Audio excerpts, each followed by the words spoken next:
What is going on, everyone? Yeah, I'm a little upset. sorry. And I was actually on time today. Yeah, ain't that some ish? So I don't know what was going on. I was trying to load up the intro, worked hard on an intro, a nice little Halloween intro for everybody.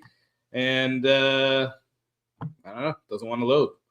It's telling me all funky things. Actually, it's loading as I'm talking to y'all. I'm so pissed. What's up, everyone? Sorry for the technical difficulties, for us getting started later than what I wanted to.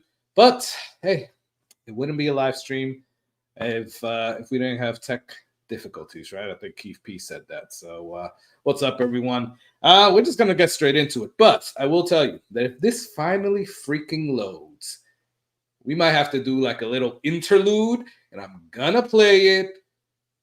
It might be in the middle of a freaking live stream, but I'm gonna play it. But let's bring Jason on, and then we'll talk to him. We'll chill some people.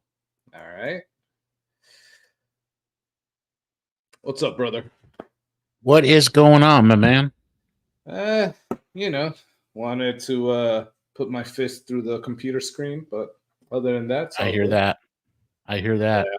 What's going on with you, man? How you doing? Oh, I love the background, man. Hey, I don't know, a little festive, you know? Yeah, man. It looks you got a great picture of your house, you know. Your spooky house, man. No, I'm just playing. No doubt. That's No doubt. Awesome house, by the way, guys.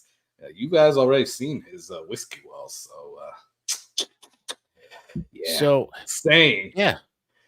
But it's been a long day. Cool, dude. It's been a long day. I'm happy to be here. I'm happy we're gonna be drinking some whiskey. Yeah, man. Me too. I guess we got a lot of whiskey to drink today. Ooh. Right. I know. We're stacking it up over here. I'm going, dang, I'm running out of table. I know, man. Me too, man. And bring in some of the bottles too. I got samples going everywhere. I'm a mess here on this table, but it is what it is, and it's all for good fun. So got my little Beetlejuice shirt on. You know, it's nice. showtime. We have this guy making an appearance sometime in the live stream, so it's gonna be I like that liquor treat. Yeah. Hey, liquor treat, baby. That was on your video today. Oh, that's right. There you go. Hey, let's cheers some people. We got about 13 people on here right now. By the way, I know that Tuesdays it's a little bit of a hit or miss, right? Because I know there's a lot of people that go on Tuesday. Case in point, Bourbon Junkies go on, but I appreciate all of you that have made it on here. We definitely appreciate you guys. And thank you for hanging out on a Tuesday night after work, before you go to bed, to drink some whiskey with us. Or drink some water. Whatever you're drinking, we're drinking whiskey. So hopefully you're enjoying what you're drinking. What you got there, Jason? Oh, you know, little Von Payne. Hold that up. Hold on. Let me see. You know, it's StreamYard on my end, by the way. That's giving me issues. Oh, that's nice, man. Yeah, man. I was looking at the one with the red eyes. So, and I saw that too. That's cool. I almost pulled the trigger. I was like, crap, man. Crap. Yeah. Should I buy it? Should I get it? I'm like, I already have a Von Payne, but hopefully they're still around when I'm done with my Von Payne. You saw that they're taking pre-orders on the reserve too, huh?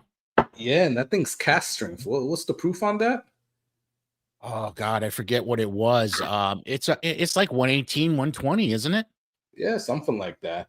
And that's crazy because, all right, so if you guys don't know what Von Payne is, we're going to talk about it in a little while, but it's a little bit of crazy whiskey, right? It's a whiskey infused with black Hurons, which is basically like blackberries, I guess. So yeah, it's definitely wild, and then it tastes really good, by the way, especially if you like cocktails.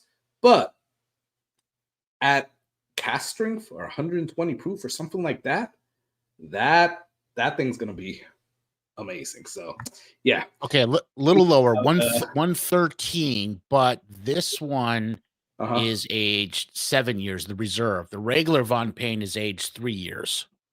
7 years, you said? 7 years. Oh, wow.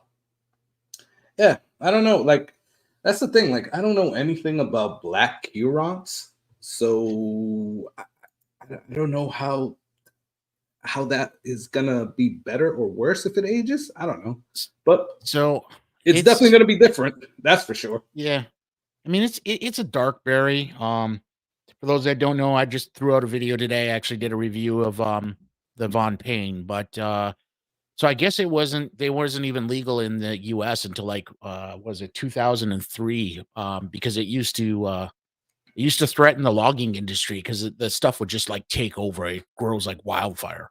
So are you talking about the black Hurons? It wasn't the black legal? currant berry, yeah, exactly. Oh, okay. Yeah. So it just grows like a weed. Yeah. It just gets out of control apparently. So I mean that's cool to know, because when I bought this, like, honestly, yes, I was that tater guy that went to the store and saw a cool freaking gargoyle bottle, and I was like, oh, that's coming home with me, right? So I knew nothing about it. It wasn't until I actually got it home, tasted it, saw maybe like one review, because that's the other thing. You don't see that many reviews about it. But yeah, that's pretty freaking cool, man. So we got a lot to talk about today. We got a good show for you guys. So we're doing our scary bottles that most people are scared to try, right? We got that going. Me and Jason, unfortunately, are going to do some punishment pours. And we got some giveaways, guys. And we're putting a little twist on it. You are going up against the Reaper. Oh, yeah. I'll tell you what that means in a little while. But yeah, it's going to be fun. We got a few giveaways as well. Short barrel hazmat giveaway that I did on one of my videos when I reviewed it. So we're giving that away tonight to whoever was the lucky winner for that. So you guys still have a couple of minutes to go on that video and comment something and put the secret hashtag word to be entered into that. And we have a special surprise as well, because I don't know if you guys have heard, although you should have heard, but Poor Decisions. We put out our first single barrel. Oh yeah, that's the Westward single barrel pick, Westward whiskey, and we put out two amazing single barrels. Right, two different bottles. Number 412 and number 17-202. Sorry. Too many numbers gets me crazy in the head. But we got some people here with us that I want to bring on for a little while, and we're going to talk about it. Are you guys good to come on? Yeah. All right, cool. So we got coming to the stage, we got Sean Echoes and Eternity Bourbon. What's going on, brother? How you doing? Now look, is it Carlos, or do I get to be like Clinton and call you Los? You know what, man? You could call me what you want. It's all good. Whatever's easier for you. No, good to see you. There you go, man. What's going on, Sean? Man, just another beautiful night out here. It's finally cooling down over here in Alabama. Happy about that. Sipping on a store pick from a store I went to this weekend in Cleveland, Tennessee, from Red Hot Liquors, and they had a rough private barrel store pick, and it's fantastic. Oh, that's nice, man. That's awesome. Yeah, we'll have to keep talking about that, because I think I got some single barrels from Red Hot Liquor as well. And then we're also gonna bring on my boy Myron from the Bourbon Drop. What's up, Myron? How you doing, man? What's up, fellas? What's up, Carlos? What's up, fellas? How you doing, man? You got, you're looking all good there with the cigar in your hand. And I got to do it up, man. Just like you, man. Look, I got to do it up, man. I've been on everybody else live with a cigar. Why break the rhythm? You know what I mean? Exactly. I like that, man. I like that. That's awesome, man. So, what are you guys drinking on over there? Sean, do you have the Red Hot Liquor pick? I got the Red Hot Liquor pick right here. Okay, nice. And what was that again? That's a Russell's Private Barrel that they just did. They just dropped it on Saturday, and by Saturday afternoon, it was gone. I just happened to look visiting my daughter, and it's right down the road from her house. Oh, nice, man. That's awesome.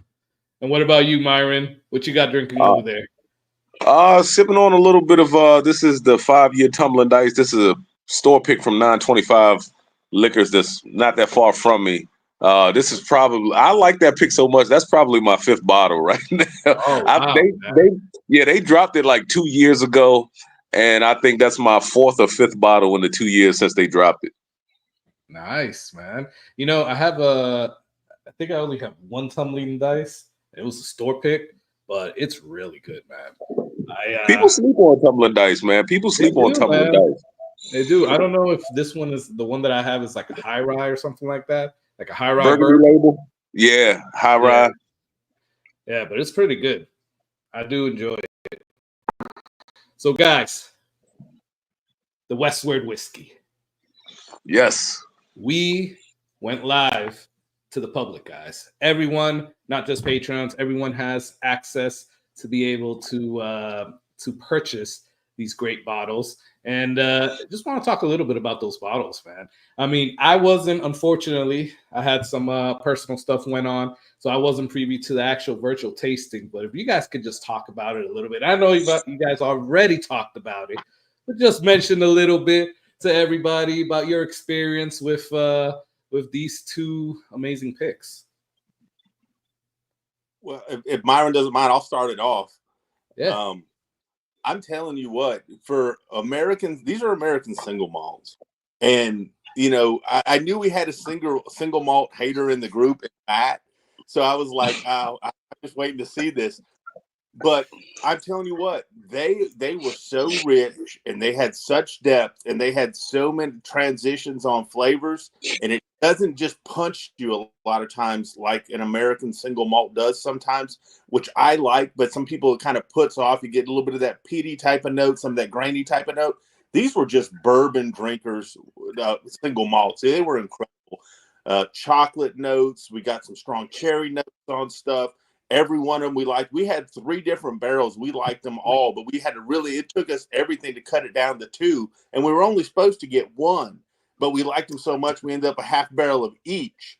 I just can't say enough good things about them. I can't wait for my bottles to arrive at Matt's house, since I can't get them at my house, so I can go pick them up from him so I can start drinking them again. Nice, man. Oh, they don't ship to Alabama then? They don't, but we're working on something in the future. Matt has something in the future where 46 of the 50 states will be covered on the next thing we do. Nice. That's awesome. Yeah, I'm the same. I'm the same as Sean, man. I know you weren't here, so you didn't get to go through the initial tasting with us and everything. But the cherry note that came out of 17-202 was phenomenal.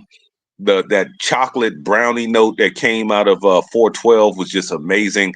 We had a hard time picking which ones we wanted to go with because they were that good. Like Sean said, we were supposed to get just 1/2 of a single barrel. We wound up doing 2 halves because they were that good. Yeah, man. And what messed us up even more is when you blended the 2, they were fantastic blended. So we're like, golly, what do we even thought about maybe blending 2 barrels because we like the blend so much.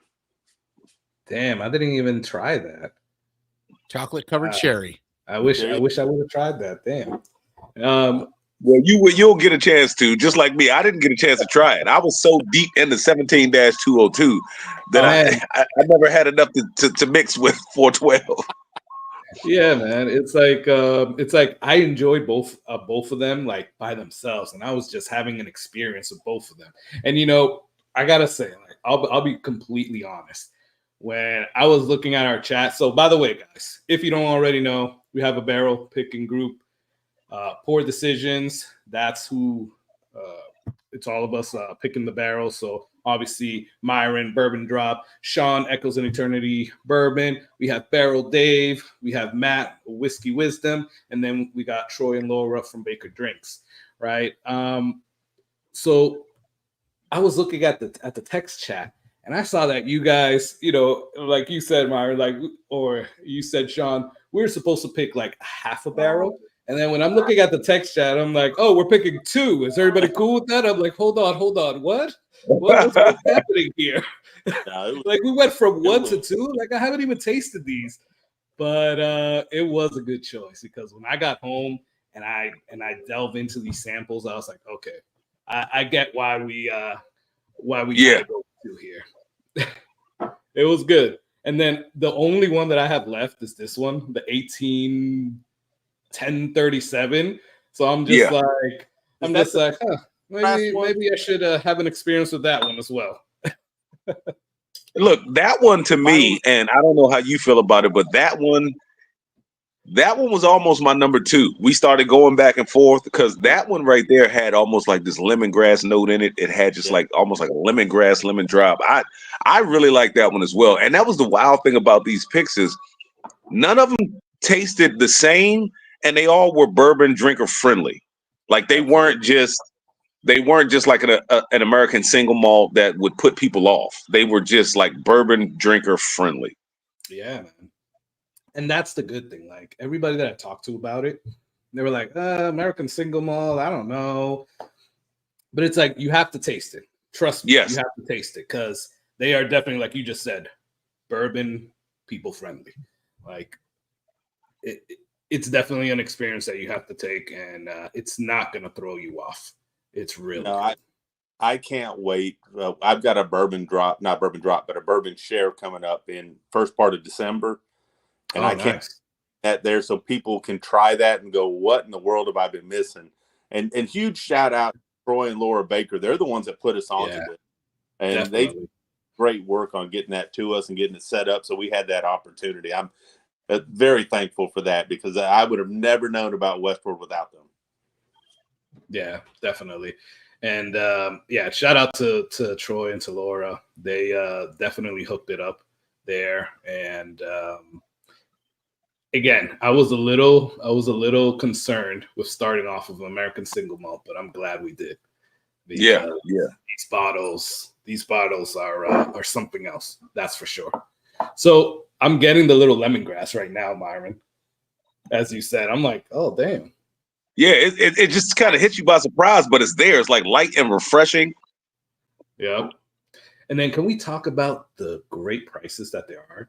Like, I think we're one of the cheapest like picks right now for Westward, like, and free shipping. So yeah, guys, if you haven't, we're dropping some of the links here. So I'll also add it later on into the description as well. But you guys just got to go check it out. It's straight from Westward Whiskey. You guys buy it straight from there. Just make sure that they'll ship to your state. And if they don't, contact one of us. We can definitely get it on over to you and we can work it out. I've helped out a couple of people already. So if you're in the Southeast and you need some help, just reach out. But I'll tell you what, the people don't understand this a lot of times too. But they made mention to it in the show the other day. And Carlos, we'll let you lead us off with this. How much are we making off of this barrel? 0. So everything that we were able to do as far as the shipping, the cost of the bottle, everything else, nothing's going into any one of our pockets. We just wanted to get good whiskey to good people. That was the whole premise behind it. Right. Yep. That's definitely it, man. And you know, what you said right there, like getting good bourbon into or good whiskey into people's hands. Like we just want to make it as easy as possible, guys, and we want to get you guys something good to taste and something a little bit different, right? Because I don't know how you guys feel sometimes, but sometimes when I have too much bourbon, I'm like, all right, I gotta try something else. So then I go to the Scotch or whatever. Then I try something else, and then this is that good like kind of leeway out of the bourbon a little bit. still has those bourbon notes, but it offers you something different that you can definitely enjoy as well. Yeah, no, I feel you. I agree with you 100% because I am that way. Like, it's nothing like coming back home. Like, you'll step out for a little bit, sample a little bit of this, a little bit of that, and then you just come right on back. But that like you said, it offers a different experience, but it's still bourbon friendly. It's not too far off the beaten path where it's going to be off-putting to you. These are some excellent bottles. I think everyone who picks them up will enjoy them. Yeah, definitely. Well, guys, I appreciate you guys getting on. Any last words before I throw you in the back room? You guys can stay on, and I would love to have you guys back on later on in the show when we get through everything, when we open it up. So stay tuned. I will definitely love you guys back on. But anything else that you want to tell everybody before you sign off? Just to go to everyone's Patreon. Get their links. We've got the link live now on everyone's page, so you probably can go on everyone's page and get it. The links are all over the place. You can buy the bundle pack. You can buy them individually. If you don't like that chocolate note, you want to go for the cherry note. You've got a choice. If you don't want the cherry note, you want the chocolate. You've got a choice. If you want to buy them together, hey, that's great. Other than that, I would love to be on later, but I know I can't. I got to get my ass in bed so I can get up early. No but worries. I will be in the background watching a little bit more before I sign off. I appreciate it, Myron. Thanks so much, man, for getting on. Hey, Sean, any last things? I'm telling you, if you guys have ever doubted, what you can get out of American single malt, this is something you really need to sink your teeth into. This is something I think all of us were pleasantly surprised, and I think some of us were shocked at how bourbon friendly this was and some of the depth that you get in this. And as a group, we're just getting started into stuff. We have some more things coming too, so we're excited about that. The whole premise is we want to get good whiskeys into good people's hands that maybe they don't have in their area at a good price. And that's all we're trying to do. We're not trying to make money off of this. We just want to say, hey, here's some of the stuff we like, and just have fun with it. And that's the best part about it, is I get camaraderie with some great people when we do that. Awesome. Yeah, that's awesome, man. Well, thanks, guys, for getting on. Appreciate you guys. And like I said, hang out, and would love to have you guys back on later on if you can. I would appreciate it. Thanks for having us. Appreciate you. All right, guys. Cheers, guys. Great night. Cheers, guys. Bye.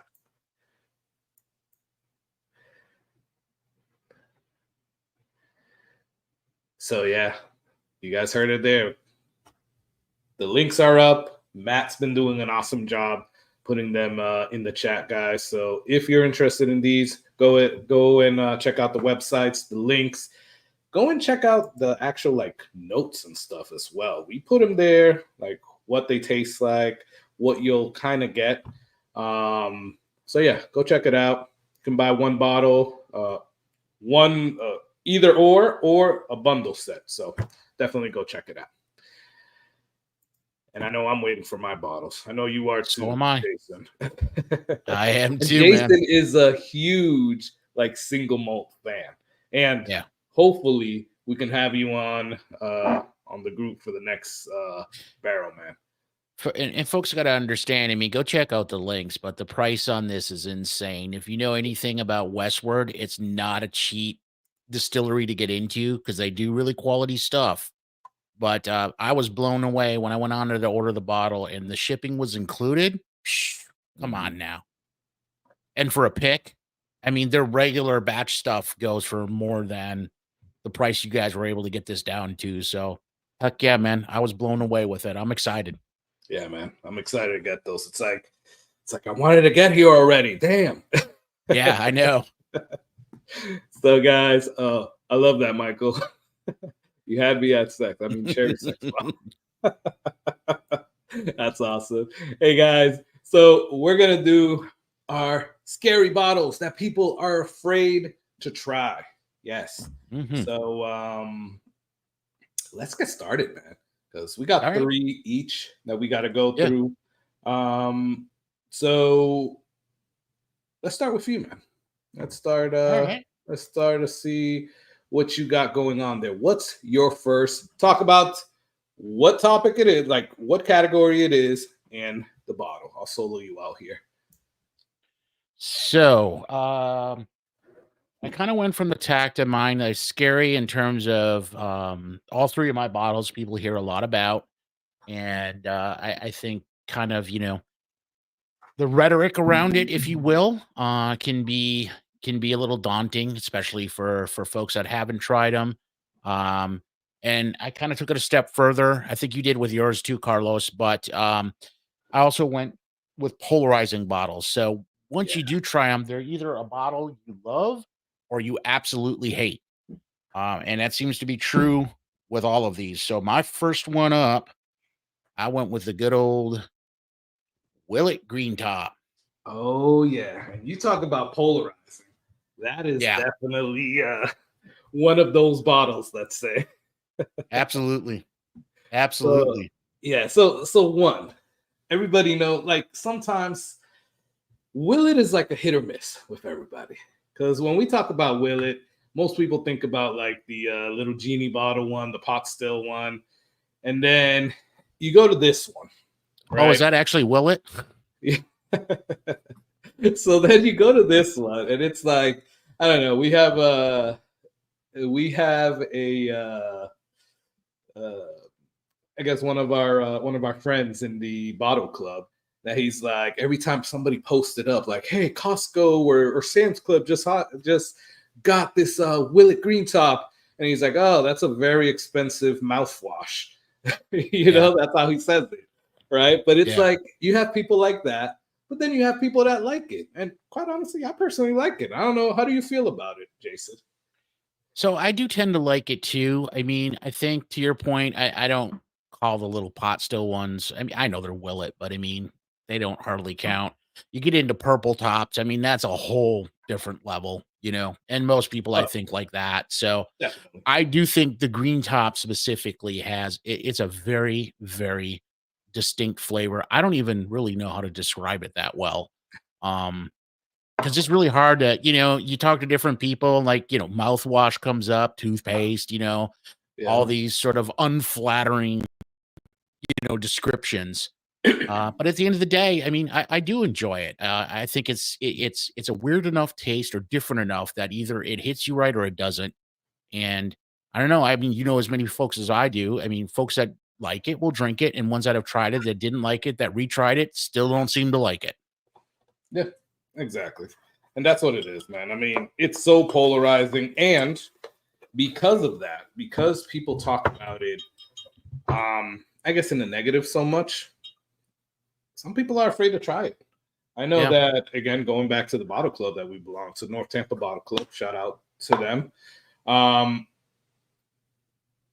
You see people talking about it like that, like, oh, that's expensive mouthwash. And it's like, it turns people away from the bottle. They don't even get to try it, right? Unless they end up at a bottle share and they want to try it, right? But it definitely is that polarizing bottle that you're just like, I don't know. I might want to stay away. And I've got a little in here now, just to kind of taste as we're talking. And sometimes it hits me different. So like tonight, it's spicy. It's got, a real heavy rye spice to it. And you almost get like an evergreen, sort of a pine flavor to it, as awful as that sounds. I don't know. For me, it still works, but it's not for everybody. For me too, man. It definitely works out, and I do say I'm not a rye guy. You do say that. I do say that. But okay, and that's my phrase. I'm about to get that on a t-shirt. I'm not a rye guy. You need to. But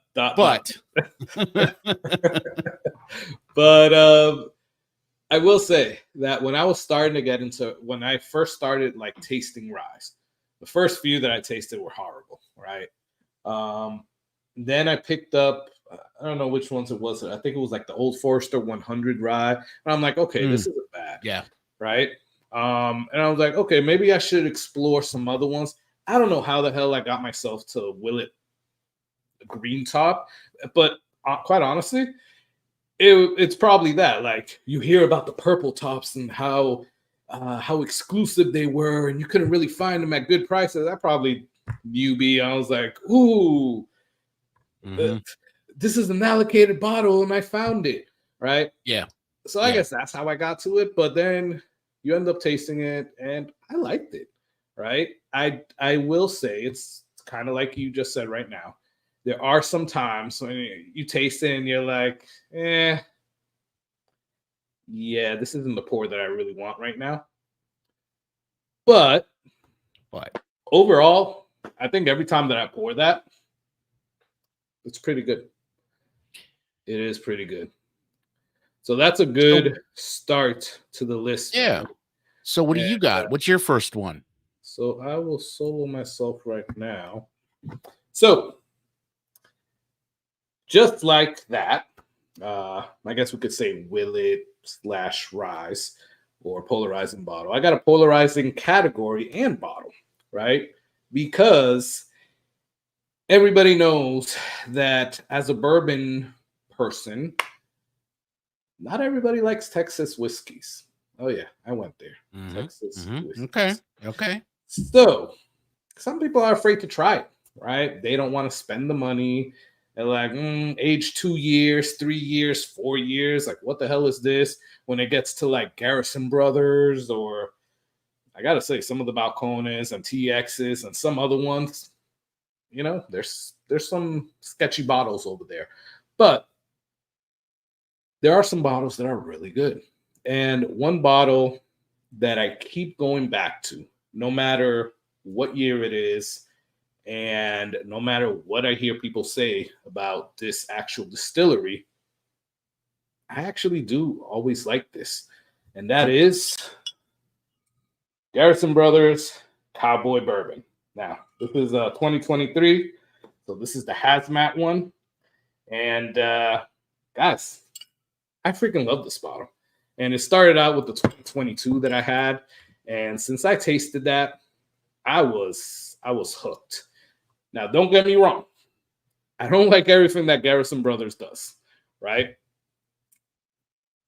But this is one of the good ones. And it throws people off. One, because it's Texas whiskey. Two, because it's freaking hazmat. What is this? 140.9. And then three, because of the price. Yeah. MSRP on this is $250, right? So you don't have a lot of people that are like, I keep hearing about this Texas whiskey. Let me start out with Garrison Brothers Cowboy Bourbon. You know what I'm saying? So and Torb said it good right there. Yeah, the cost is rough, right? So you better make sure that you like this type of whiskey before you dish out those $250. That's for sure, right? Because if not, then you're going to have a very, very expensive paperweight or drain pour there, right? So that's the bottle that I started off with. Maybe I shouldn't have started out with that one, because that's probably the most proofiest one that I have here. So yeah, it's like downhill from here. Yeah, that's all cheers. Right. Cheers, y'all. So, Torup, you rather get a JD12 at 300 on secondary. That is interesting. I can't say that I agree with you, but I will take your comments. I just think that it's hard for me, right, to pay $300. Oh, question mark. Okay, it's just hard for me to spend $300 when I know that that's 3 times the price, right? For that, I'd rather spend the $250 on this one, and at least I know that's actually the MSRP and not somebody's trying to take my money, you know? We didn't cheers, people. I'm sorry. It was a crazy start to this live stream, guys. By the way, it's it actually put the intro now, but now I think it doesn't even freaking matter. But if you guys don't know, we started late because StreamYard, I don't know what's going on with StreamYard, but it was going slow for me as well at the beginning.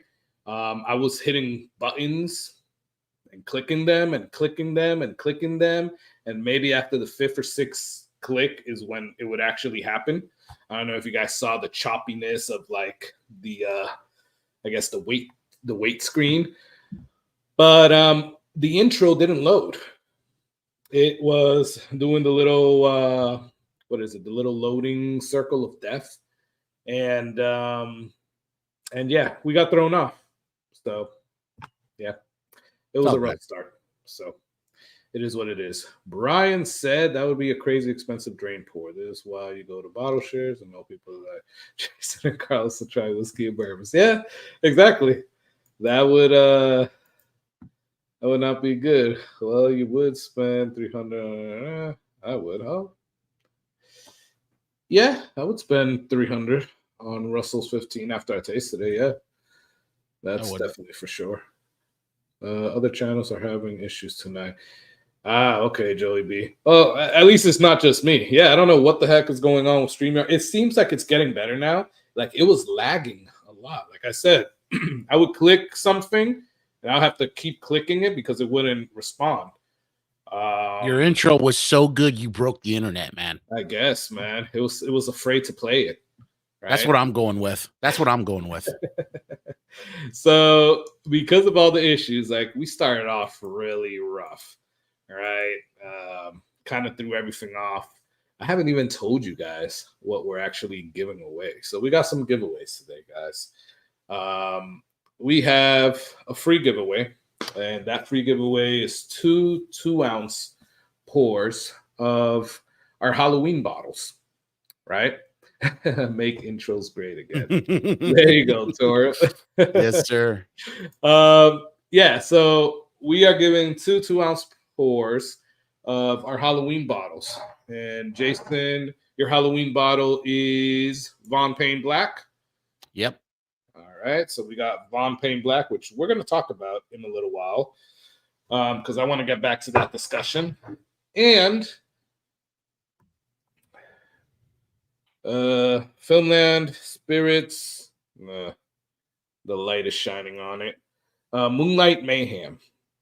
So that's going to be the free giveaway. 2 2-ounce pours. So a 2-ounce pour of each of those. That's what you're going to get. And then we have a $5 giveaway. And that's going to be 4 2-ounce pours.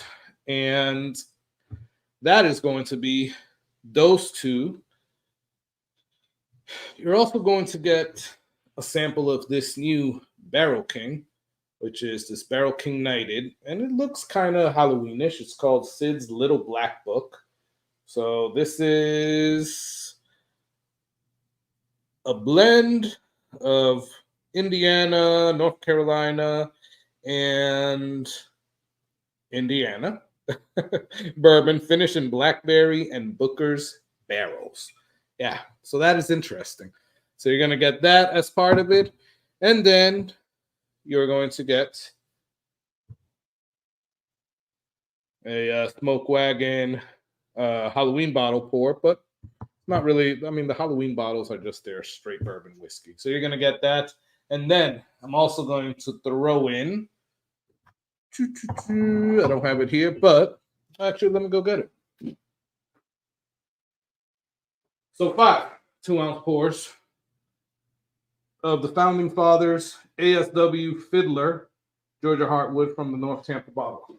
So you're going to get 5 2-ounce pours for that $5 giveaway. That's one. We're going to do another $5 giveaway, and that's going to be a 2-ounce pour of that same ASW with this cool decanter, little skull decanter, fitting for Halloween. It is kind of heavy, guys, so it's pretty good glass, I think. It says crystal decanter, dishwasher safe, 25-ounce capacity. So looks pretty cool and fits the Halloween theme. So that's the second giveaway. So we're doing that with the $5 giveaway. So $5 to enter, the Super Chat, Venmo, and PayPal, guys. So yeah, let's put in for that. And we'll be doing the free giveaway pretty shortly. We'll do some stuff first, and then we'll do those giveaways, or at least we'll start with the free giveaway. But first, what happened? I was going to say, the decanters and those sides, that size is great for infinity blends too. Yes, it is. Mm-hmm. It definitely is, man. So it's pretty freaking cool. But first, guys, I want to play you something that Jason created.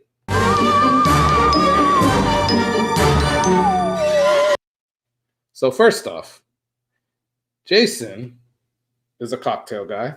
He does amazing cocktails.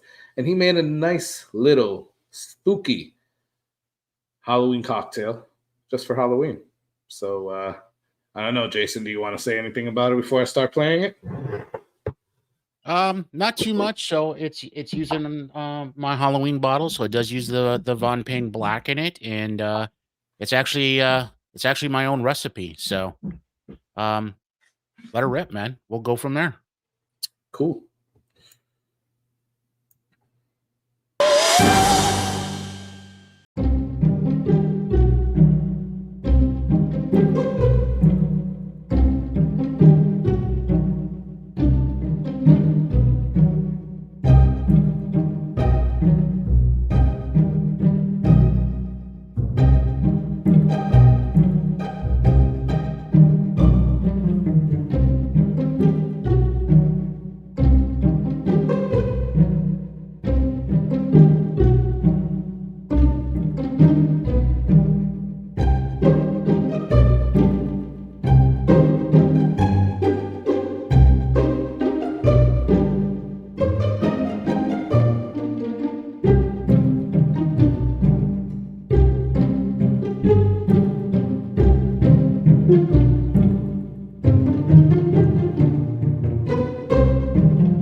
Sorry, we were muted. There you go.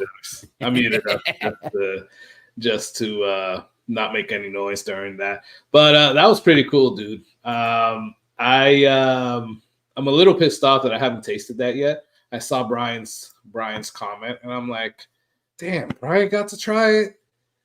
He was my guinea pig. I was by your house, man. You could have given me a nice little sample, and you did not. I'm a little pissed off at that. But well, you know where I'm at. Come on over, brother. It's okay, man. It's okay. But I expect my little cocktail of gargoyle's blood, man. That was pretty cool, and it's pretty freaking easy, right? Me as not being such a Jason loves me more, Carlos. Wow. Me being not a cocktail guy, it's my whole thing is if I have to like mix too much stuff and do this and do that, I'm like, I'm just not gonna do that, right? I'm definitely not gonna do it. So I'm glad that this was pretty simple, or at least it looks simple. And I don't know if I have any orange curacao. I think I have blue curacao.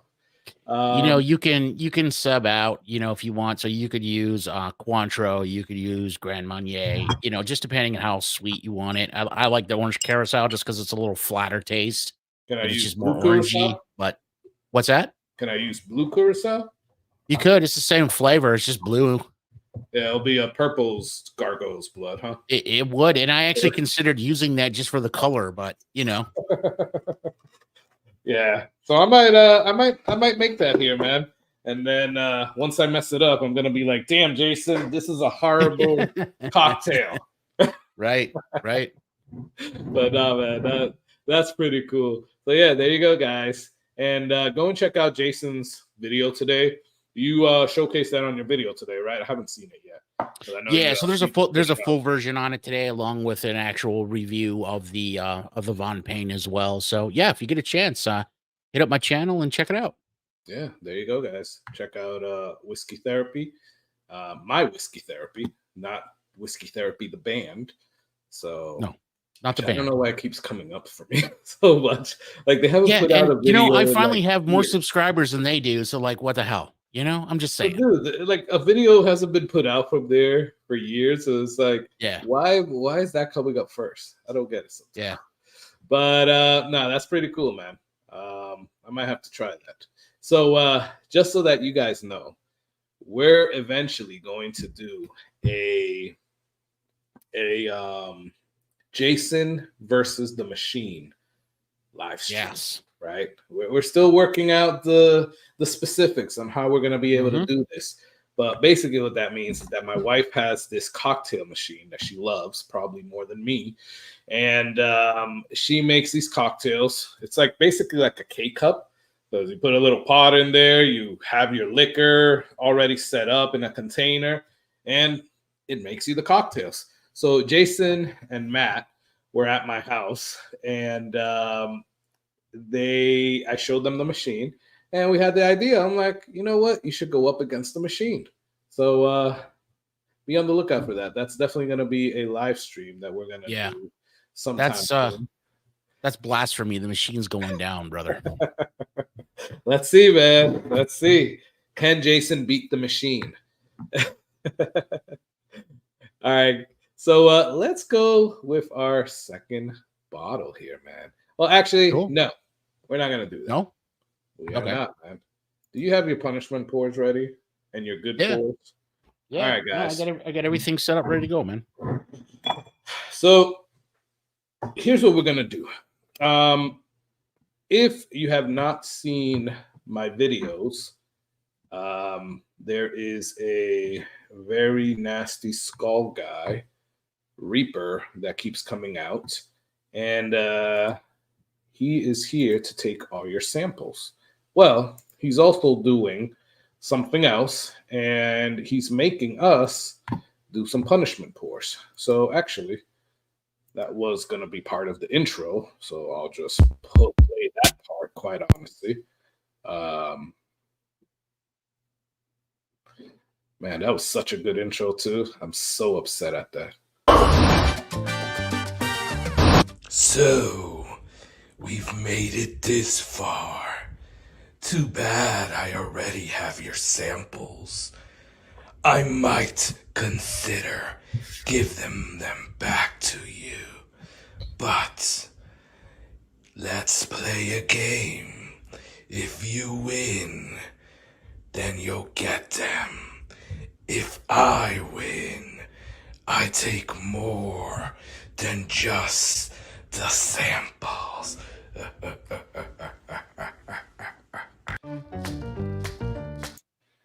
All right. So that was supposed to be kind of like the intro to what we're going to do now. Well, and what the giveaways are going to be. We're going to get into that in a second.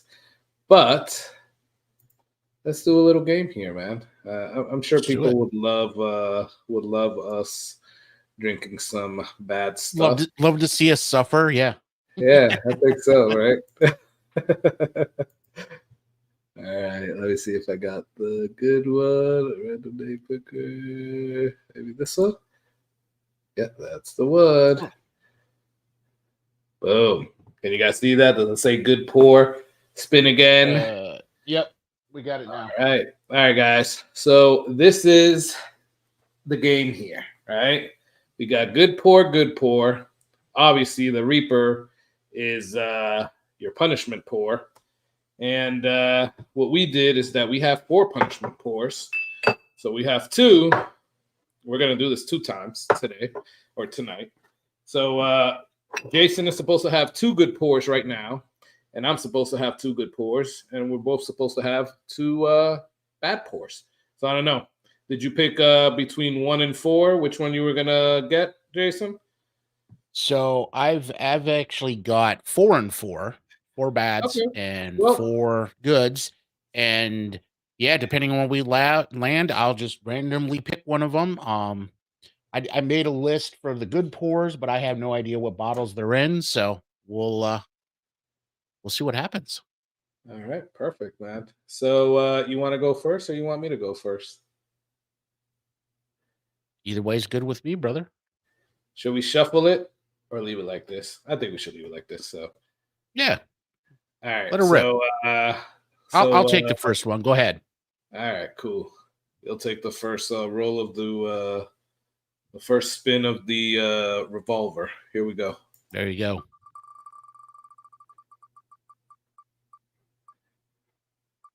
Oh, nice. All right.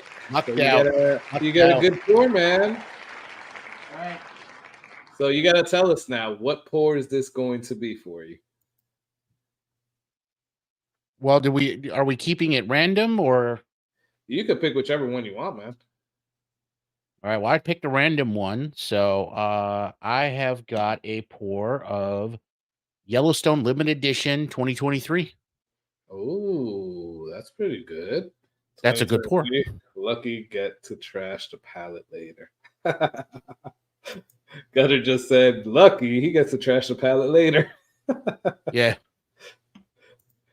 Hey, Marty, what's going on? Oh, man, so we still haven't said hi to everybody. Marty, what's up, man? Thanks for getting on. Everybody go and check out Whiskey Knows. Marty is an awesome guy. Gunner, what's up, man? Cheers, brother. Thanks for getting on, man. Torup, you've been here for a while too, man. Cheers, brother. Thanks for getting on. Brian, the same. I saw Doc from Old Fashioned Ways plus earlier as well. I'm not sure if he's still here, but thanks for getting on, brother. Go and check out Old Fashioned Ways. We got 4-Leaf Whiskey that was on. Go and check out 4-Leaf Whiskey as well. Obviously, we had Sean from Echoes in Eternity. Go and check out his channel. Amazing content. We had Myron from the Bourbon Drop. Amazing content. Go and check out his channel too. We had Matt from Whiskey Wisdom. He was on earlier in the chat, so definitely go and check out his channel. Amazing content. Oh, Mr. Whiskey Shits, what's up, man? Thanks for getting on, brother. Not sure if you're still here, but we appreciate it.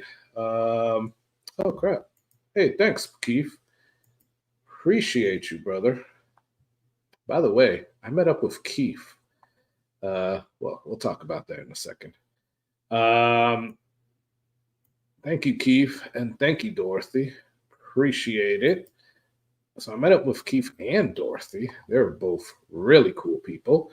Who else? We got Joey B. What's up? We had Shane from Storytime Distillery earlier. Not sure I saw again. Shane on earlier too. Yeah, he's still on. Tater Dom has been here from the beginning, so thanks for getting on, brother. And I don't know if did I miss anybody. Obviously, Keith P, Dorothy. We had Brian from Bourbon School. Go and check out. Michael Bortner has been here for a while. So, yeah, guys, thank you. Barrel Dave came on. Sugar Kitty, I saw him earlier. Meow. And cheers, brother. Thanks so much. I think that's pretty it. Anyways, can you tell I'm stalling? Yeah, I sure can. You're scared. You're scared. I ain't scared. Nah. All right. So let's do me now. All right.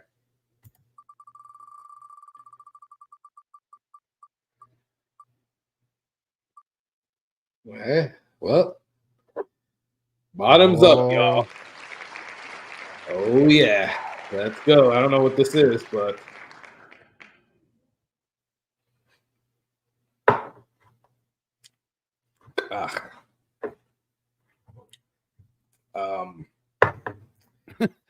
Yeah, that's that. I know what this is. Yeah, that's not good. So I was on Beryl Davis still lurking. So I was on damn, that's really bad. I was on, I don't know if it was Bourbon and Balls or RJ's channel, but they were doing like a live stream together, and I guess I came in last in a duck race, and they sent me some sample, like a punishment sample, and it all it said was hot or honey habanero. I have no idea what the hell it is. I don't even know if it's whiskey. It's probably not. But yeah, it's not good, guys. It's really not good. So so yeah. That was kind of nasty. That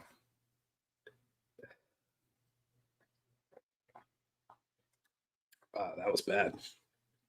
And I don't have any more of my Cowboy bourbon. Crap. I'll try to wash it down now. All right, let's go to the second bottle. Then. I'll try to find something to wash it down. All right. So, what's your second bottle, man? Well, again, sticking with my whole scary and polarizing theme. Cool. Let me solo you out. All right, here we go. This one will get some folks talking. RD1 Amburana finish. Oh man, you know I love a good Amburana. I'm totally lying right now, but yeah, that is definitely polarizing. So yeah, I'm gonna ask everybody. By the way, I have tried to take you off of solo for the last like 10 seconds, and again.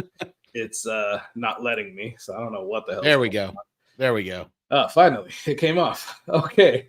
So I'm going to ask everybody, do you guys like Amburana? And I got to show of hands, like, who likes Amburana? Who doesn't? Let me know. Right?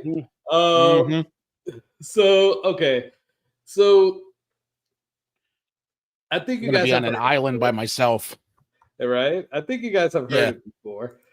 But I was at Jason's house, and we love cigar blends, cigar batches. And then he's like, man, have you tried that new who was it? Starlight cigar batch. Yeah. Man, it's really good. I was like, oh, okay, yeah, let me try it. Gives me a taste. And I don't know, did you warn me that I had Amburana before? I don't know. Yeah, I think I did mention it, and you're like, yeah, I don't like Amburana, but all right, I'll try it. Yeah. So I go to try this, and I'm like, Jason, sorry to say it, man, but Go ahead, man. This smells like cat piss. Yep. And Gunner actually likes it. Wow. Well, Gunner, there's a crap load of it here in Tampa that I could. I liked it until you went and said that, and now every time I open that bottle, that's all I can smell anymore. Right? Yeah. But it does smell like cat piss. Like when you walk into somebody's house. I don't have cats in my house, but you walk into somebody's house that has a crap load of cats. Could be a crazy cat lady. Could be whoever. They have a crap load of cats, and you have that smell of just like pee. That's what that freaking the one where they haven't cleaned the litter box in like a month and a half. Exactly. Yeah, it's that ammonia smell. Yes. Yeah, it smells nasty, right? So I'm not a fan of it, but I will say, smell aside. When you actually drank it, it wasn't bad. I still don't like Amburana, but it wasn't bad. I wouldn't buy a bottle, but it wasn't bad. And I won't take another pour from you. But it wasn't the worst I've had. Obviously, don't feel like Starlight, that particular one, is the gold standard of Amburana finish, right? That is true. I like the barrel. The barrel Amburana finish one is pretty good. The RD1, I think, at least as far as Amburanas go, at least the circles we talked to, I think is widely regarded to be the best one. I wouldn't disagree with that. I do think it is probably the best Amburana finish that I've had. Um, maybe I don't know. Maybe Penelope might be kind of close in there too, but I still think the RD1 is better. The only Penelope Rio I liked was the one where they left out the Amburana. Yeah, then it wouldn't be a real, would it? I mean, it was. It was a Yeah, no, I know. I know. Right? But I get it. Yeah, a Rio should have Amburana, right? So I'll tell you that no way for $80. It was 35. I'd buy one though. If it was 35, I'd buy one. Okay.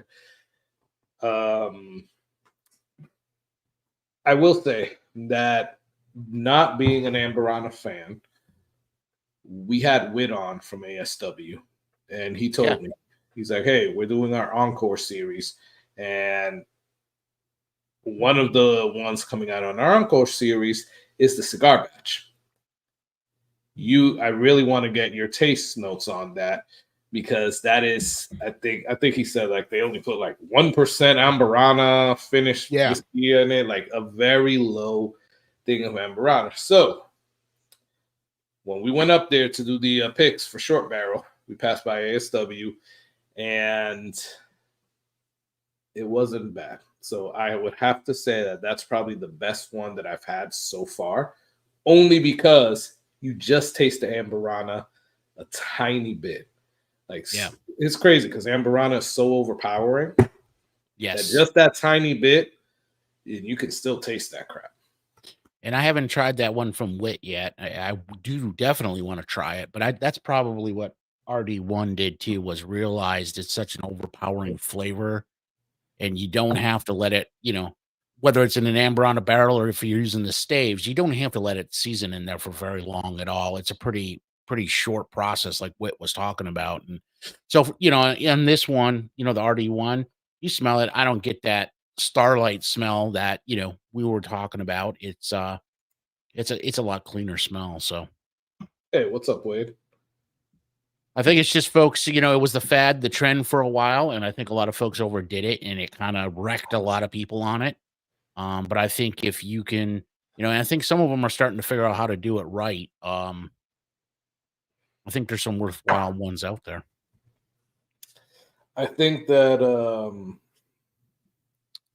I agree with you. I think it was definitely a fad. Hey, good night, Brian, man. Thanks for getting on, and good night, brother. Meetings tomorrow, man.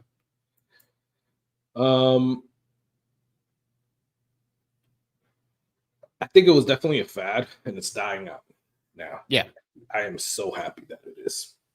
I still think it's a worthwhile flavor, because if it's done right, like even on this RD1, you get more of like a cinnamon toast crunch, taste with it. But I think you got to really know what you're doing with it. Yeah, just like you said, it was the new thing. I mean, everything was, finished whiskey, let's put everything in some kind of wine cask, right? Whether it's, Takai, Soderines, sherry, whatever it is. I mean, it was just kind of the thing. And I think Amburana fell into that same camp, and folks just didn't realize like how strong it is. So I might piss off some people right now, but wouldn't be the first time we've done that. Exactly. So I'll say, it's funny how a lot of people say they hate finished whiskeys and they hate flavored whiskeys, right? Mm-hmm. Flavored ones, right? But yeah. Then every time I hear somebody talk about Amburana, they're like, "Oh, it's like Cinnamon Toast Crunch." I understand that, but if it's really so much like Cinnamon Toast Crunch, wouldn't that be kind of considered a flavored whiskey? So I guess the distinction for me that I make between a flavored whiskey and a finished whiskey, to me, finish, it's a natural finish. So it's a stave, it's a, barrel that, whether it was a maple barrel or a honey barrel or something that it was in, that to me is finished. Flavored to me is where you're adding artificial flavor to a whiskey. I get it. And at least that's a distinction I make. I get it. And then I argue back with the fact that what you guys are all saying that this tastes like is kind of like an artificial flavor. Even though it's not, they're adding that artificial flavor. Yeah. But it's still giving you that. Yeah, but I think if you get it naturally, I think, at least in my mind, it still qualifies as a finished whiskey, not a flavored whiskey. I totally agree with you. It definitely is a finished. So whiskey. take like the we were talking about earlier, punishment pour. Take the peanut butter whiskeys. That is a flavored whiskey. That's not a finished whiskey. Yeah, no, I get it. And I'm not saying that I agree with it being a flavored whiskey, but it is going down that route, right?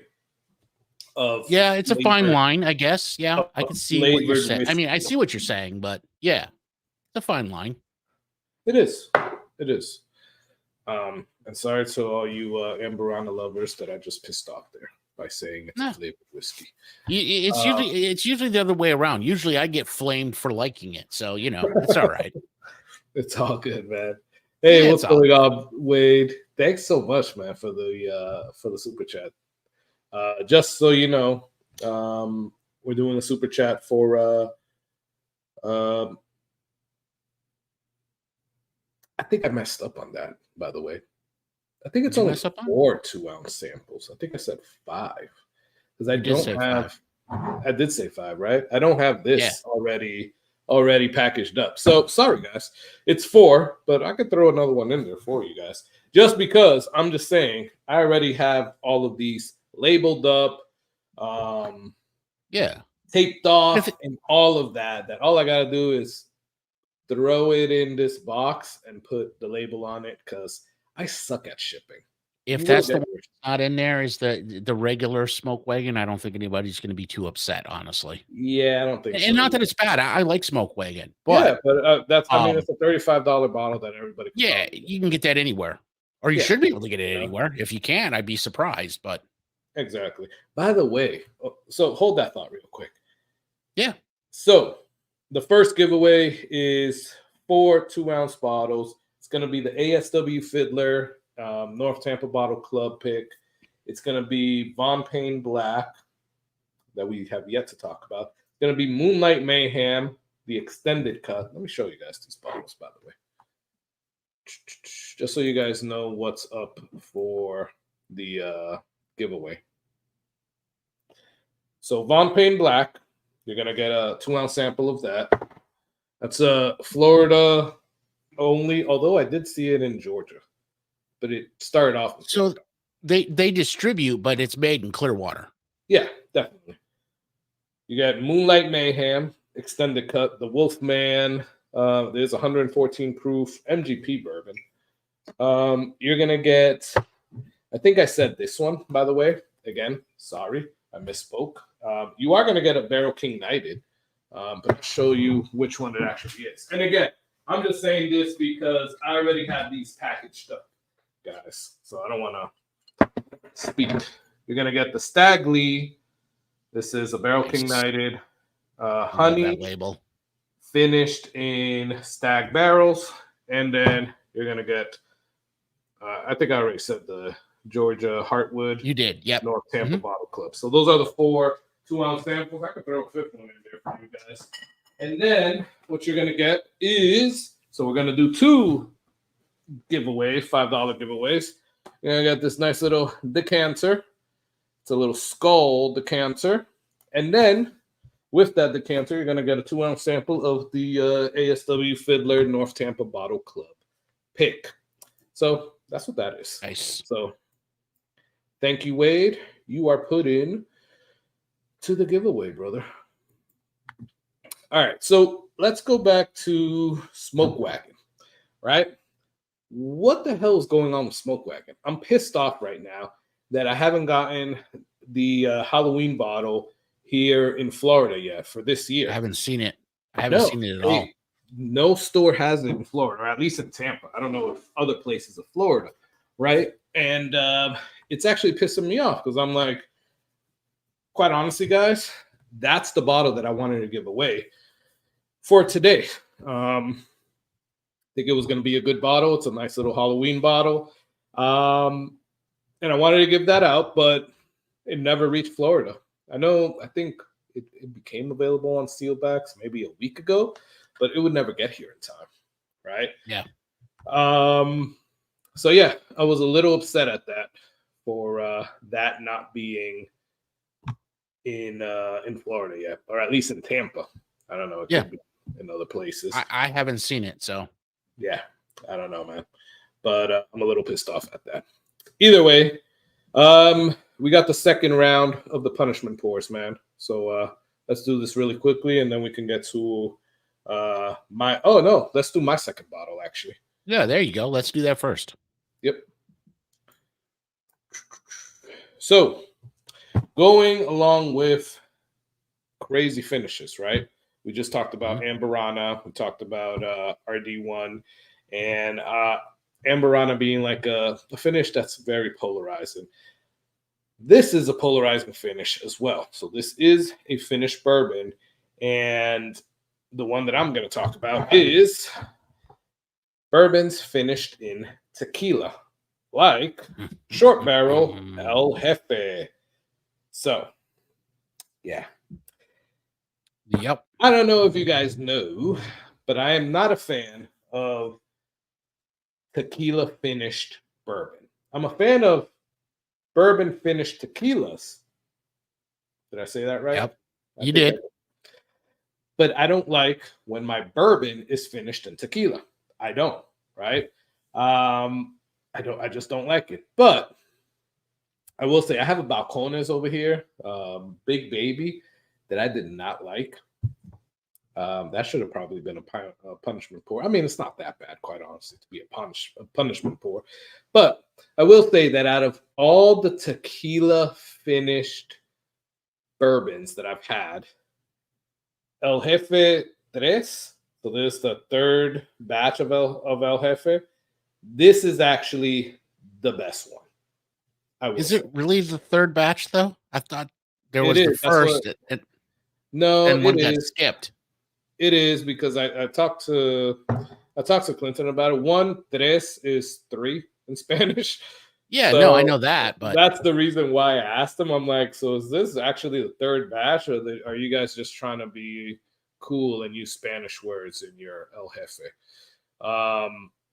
And he was like, no, it's really the third batch. Our first batch was just finished in tequila. I think he said the second batch was finished in mezcal and tequila. And then this one, because it's the third batch, is finished. They add sotol barrel. So it's mezcal, tequila, and sotol barrels, which I still don't really understand what the hell sotol is. So to my knowledge, it's kind of like an agave plant. Yeah, it's like a long lost cousin. Yeah. It's distinct. So I know in one of my videos I did the broken barrel, the smoked honey reserva. That's a sotol finish. Yeah, it is a good bottle. Yeah. But the sotol is definitely a distinct flavor for sure.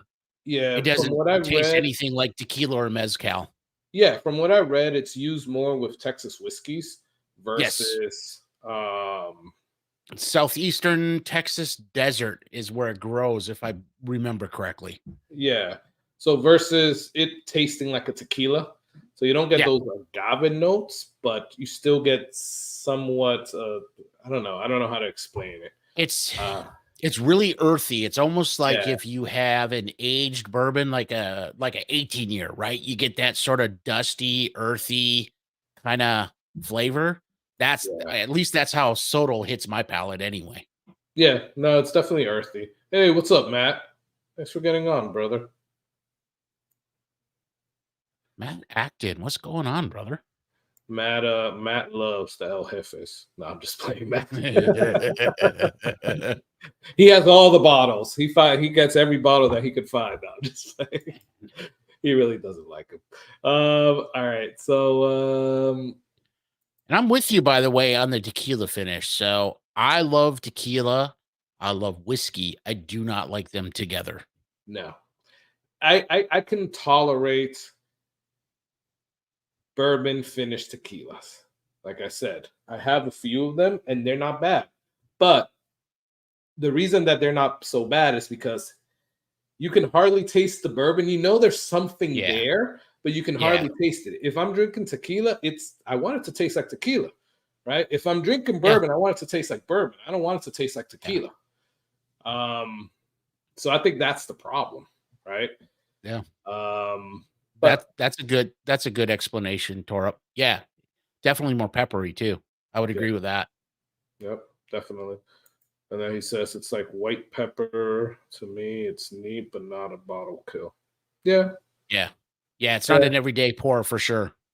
Yeah. So it's not bad. Spelling is hard with sips. Welcome to our world, brother. So Dragon B, I've never really actually tasted Coruscant. I've seen it around. I know they do the little finishes of like Buffalo Trace barrels or whatever. Like, what is it? Stag and E.H. Taylor and all that stuff. But I don't think I've actually tasted a Coruscant tequila. So next time you're over, let me know. I've got a couple bottles of it.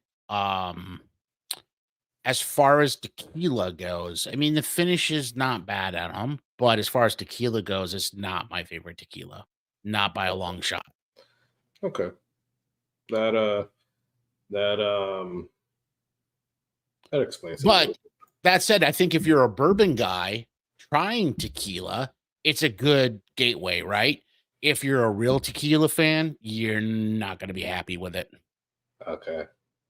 So, Torup said they're terrible, all herbal, but Dragon Bee said they're good. You're saying that it's good. Torup said 3 thumbs down, worse than Amburana. Wow, that's really saying something. That's a statement there. Man, you're like, you know how to get me, Torup. I'm like, hold up, what? Amburana? No. Hey, what's up, Sal? Sal, I feel like I haven't Sal, what's going on, brother? I feel like I haven't seen you, Mo, and Claudia in like forever. Forever. Agreed. Yeah, like what the hell, man? I don't know. We gotta meet up. We gotta meet up. Yeah, we do. Yeah. But hey, man, thanks for getting on. I appreciate that. Look at that. So William Hall said, "Where's the Von Payne, man?" William, you missed it. Yeah. Jason did an awesome cocktail called Gargoyle's Blood. You can go see it on his channel. He put a longer video, and he actually does a review of the Von Payne Black. But we're gonna talk about Von Payne in a little bit, real quick. Let's go and do these little punishment pours again. Let's do it. Let me bring this up. All right, guys. Again, $5 super chat for 4 2-ounce samples is one of them, and then a 2-ounce sample pour plus a little cool skull decanter. That's the 2 $5 super chats. And after this, we're about to do the free giveaway. Well, I'm going to put out the word for the free giveaway. And that's 2 2-ounce samples of Von Payne Black and Filmland Spirits Moonlight Mayhem. All right. Let's bring this back up. You want me to go first this time? Sure. Go ahead. All right. Let's do it. And if you guys don't know what we're doing, these are punishment pours. If you get the skull, it's a punishment pour. If you get a good pour, obviously, then it's a good pour. Spin again is obviously, as it says, spin again.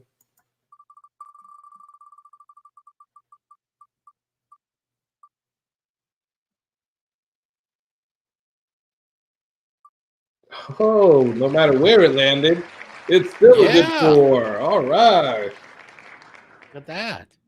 All right, guys. So, yeah, this is my good pour. And I believe this one is...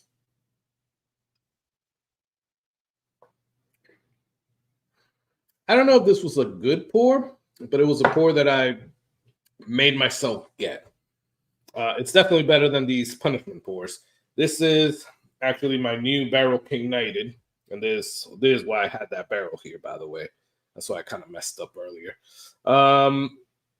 It's the Barrel King Knighted. Let me take this off real quick. And it's called Sid's Little Black Book. So it is, again, black.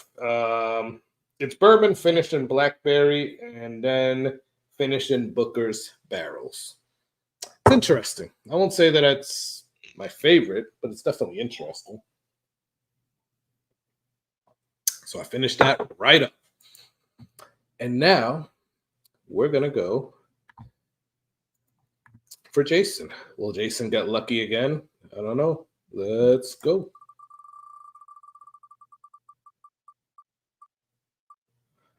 Ooh, that's on the cut. Oh no, you got it. Oh, look at that, huh? Man, you need to play the lottery. I don't know, man. I was gonna say I gotta buy a lottery ticket now. Dang. All right, man. So what's your second pour there? Second good pour. All right, so I had these all randomized. B, what do I have? Oh, yeah, okay. Pursuit United Bourbon. It's a good one. Ooh, Pursuit United Bourbon. Nice. Yeah. Man. Nice. Yes, sir. Nice. Nice. Claremont Steep. Matt, that's actually one of the punishment pours, quite honestly. Yep.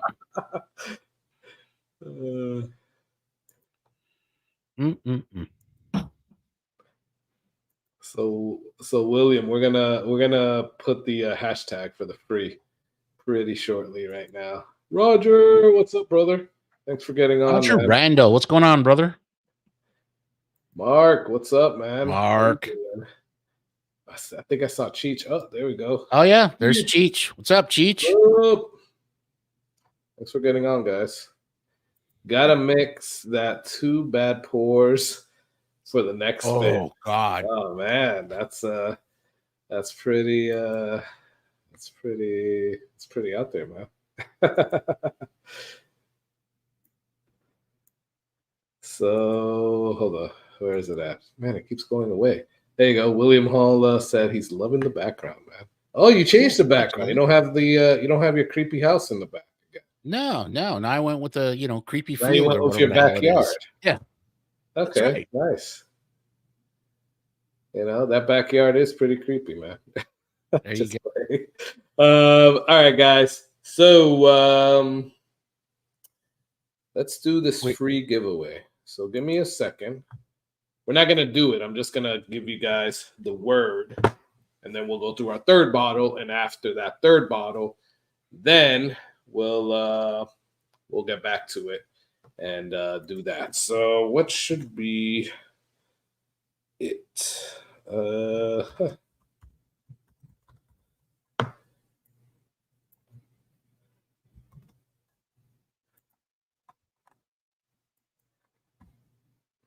All right, you guys got to really pay attention to the spelling of this, by the way. Sorry to make it all difficult, but I mean, it shouldn't be too difficult.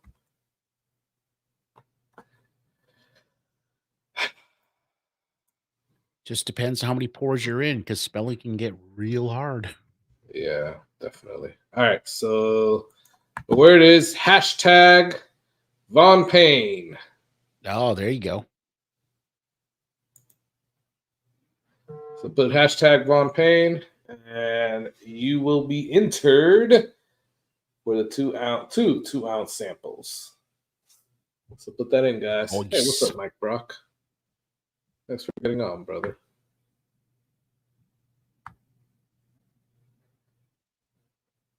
All right, so let's go with the third bottle.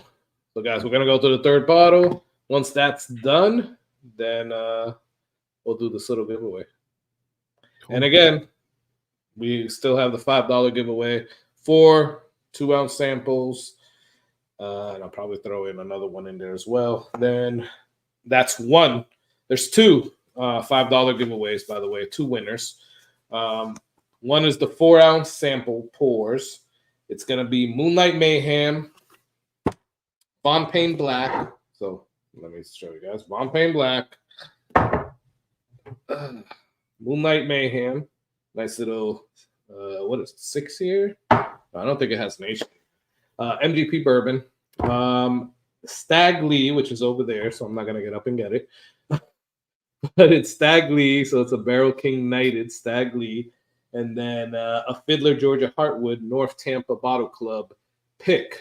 So, yeah, those are the 4-ounce pours. And then that's one $5 giveaway. And then you have this cool little skull decanter with a 2-ounce sample of the ASW Fiddler Georgia Heartwood North Tampa Bottle Club pick as well. So that's what you see scrolling at the bottom for the $5 giveaway. Hey, what's up, Chance? How you doing, brother? Thanks for getting on. Did I see Mr. Jiggs is on here as well? Yeah, Mr. Jiggs is on. Yep. What's up, Mr. Jiggs? How you doing, brother? Thanks for getting on. Mike Brock, what's up? StreamYard keeps messing up. And I don't know. It's almost like and I don't know, Torb, what are you saying? What the hell was that? I just read this and I'm like, huh?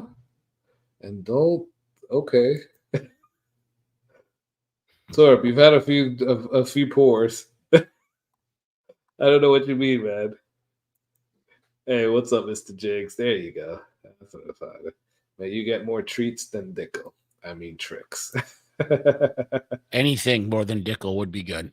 There you go. If I win, give it to Tater Dom. Gotta go. This cop keep knocking on my car window. Oh, okay. Sorry, Tor. All right, cool. We'll give it to Tater Dom. Why is a cop knocking on your car window? But hope that gets taken care of, brother. All right. Ooh, Keith P got some Smoke Eye Hill. Yeah, what are you guys drinking right now? Because I already went through the pour that I started with, but I got another one. Damn, I started with a lot of pours, by the way. I think I started with the Smoke Wagon Bourbon, the Halloween one. Then I moved on to the Westward whiskey, the last of the single barrels. You know, this one actually wasn't bad at the beginning. I was like, huh. But it was actually pretty good. That's not one of the ones that we picked, by the way, guys. But I think it should have been. And then we started getting into all of these. So I don't know what to drink right now. But I have a nice little sample that my friend, good old friend, Dave Vogelsand sent me. And this is Bardstown Bourbon, Amroot finished. So I think that's going to be the next pour for me. I know, Torip. I know. Well, I assumed that it was a joke. So I hope. And if it wasn't a joke, then I hope whatever had that cop knock on your window is all good.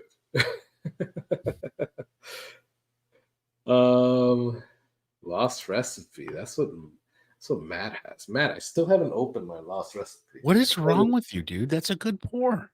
That's gonna be one of the next reviews that I do. Man, this Halloween thing got me all messed up with my reviews, man. I hear you. And then I was up till Smoke Eye Hill. I was up till 1 last night or 1 this morning editing, so I know the pain, brother. Yeah, definitely.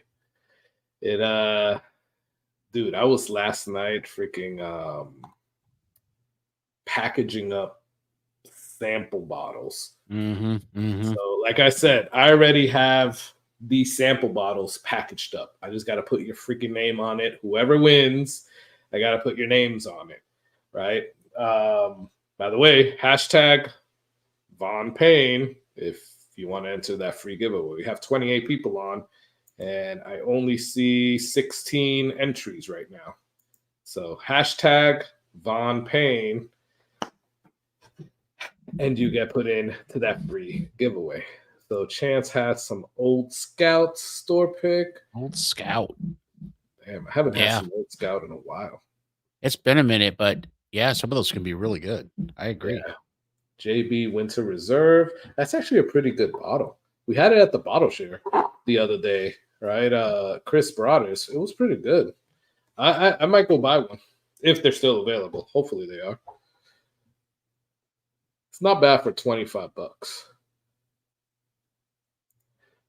I guess I missed the Von Payne review. Who was for or against? No, Mark. Actually, stay tuned and we'll give a nice little quick review of it. But Jason did review it on his channel earlier today. So he did put out a review. Plus, he made a cocktail with it as well in that same video. So I don't know, Jason, if you want to put your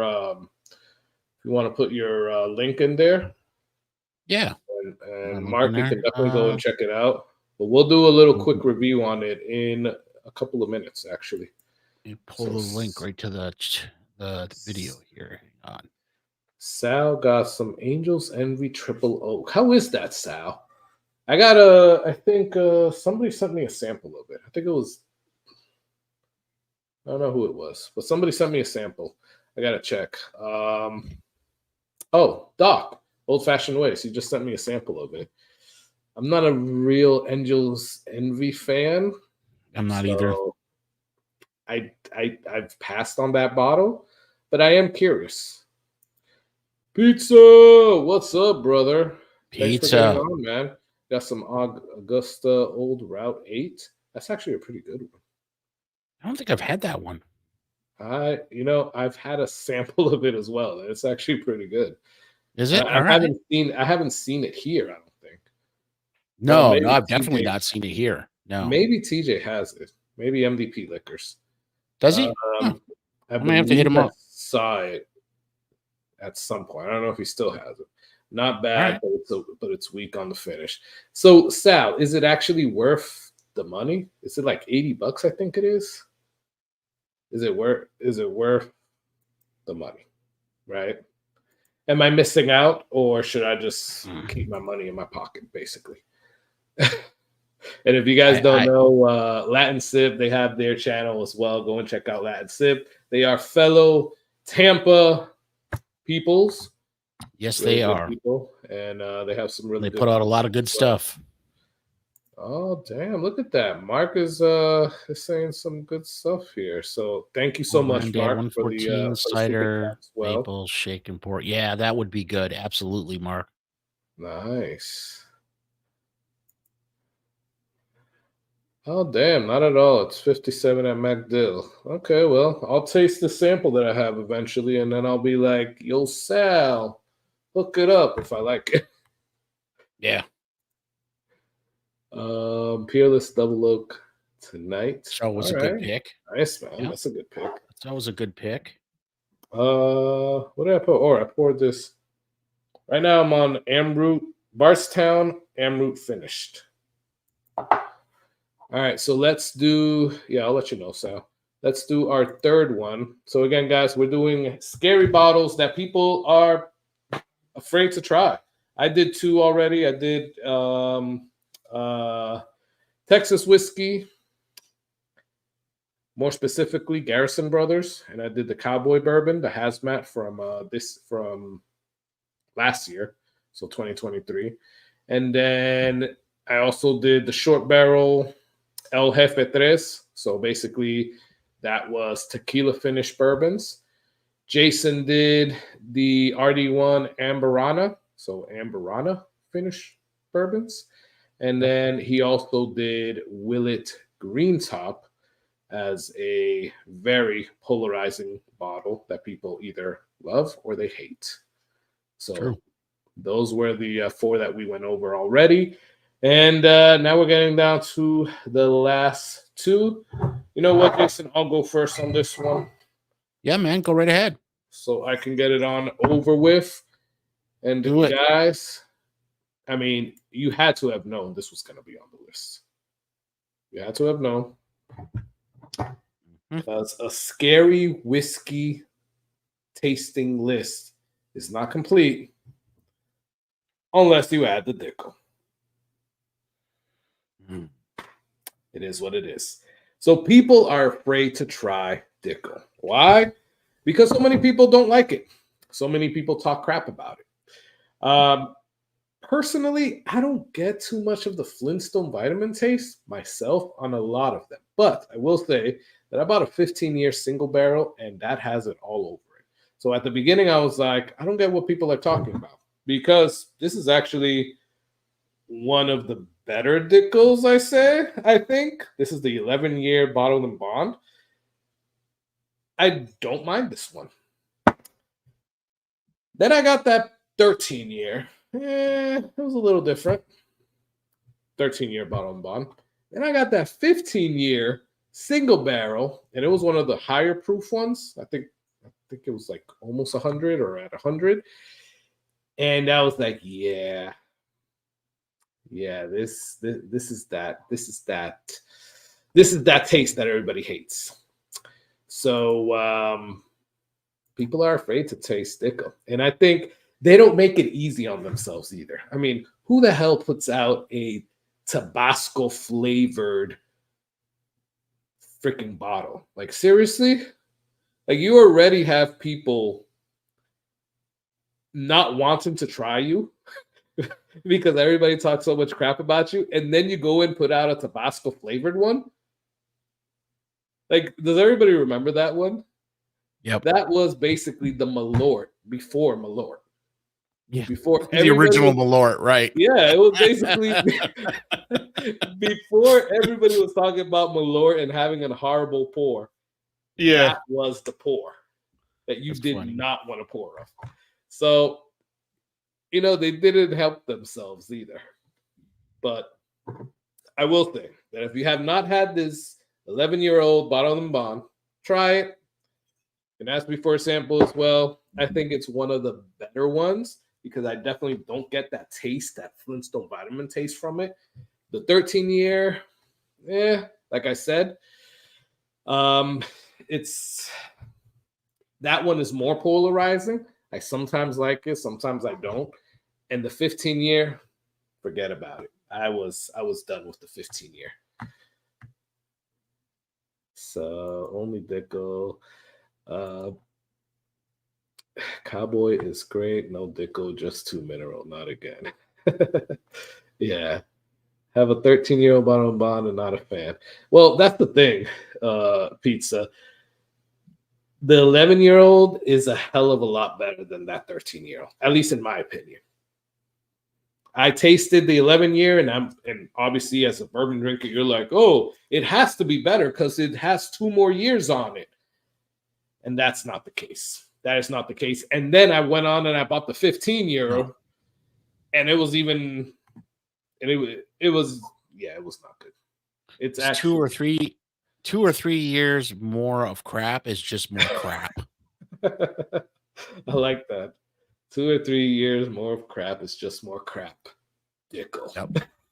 There you go. We got another T-shirt. All right. I'm not a ride guy, but.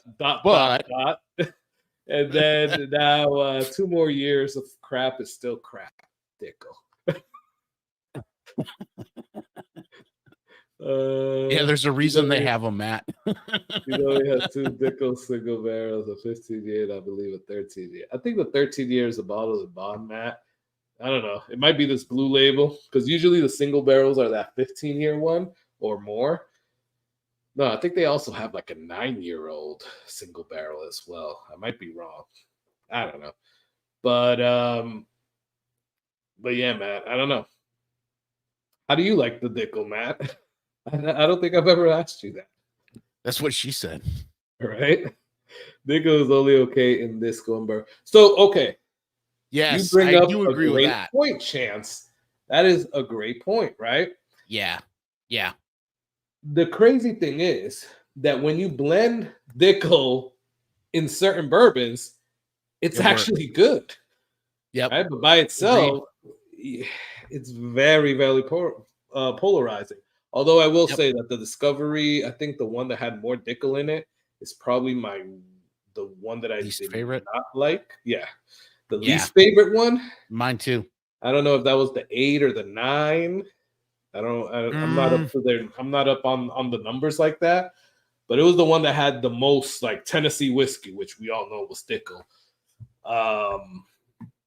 Yeah, I didn't like that one as much. But yeah, I've seen it in other blends that it's Dickle that's in that blend, and it's not bad. Yeah. Jason ought to license that to Dickle. Yeah, there you go. We'll see it on billboards everywhere. There you go. Jason will become a millionaire, and he won't tell anybody, but there will be signs. There will be signs. All right, man. What is your third bottle?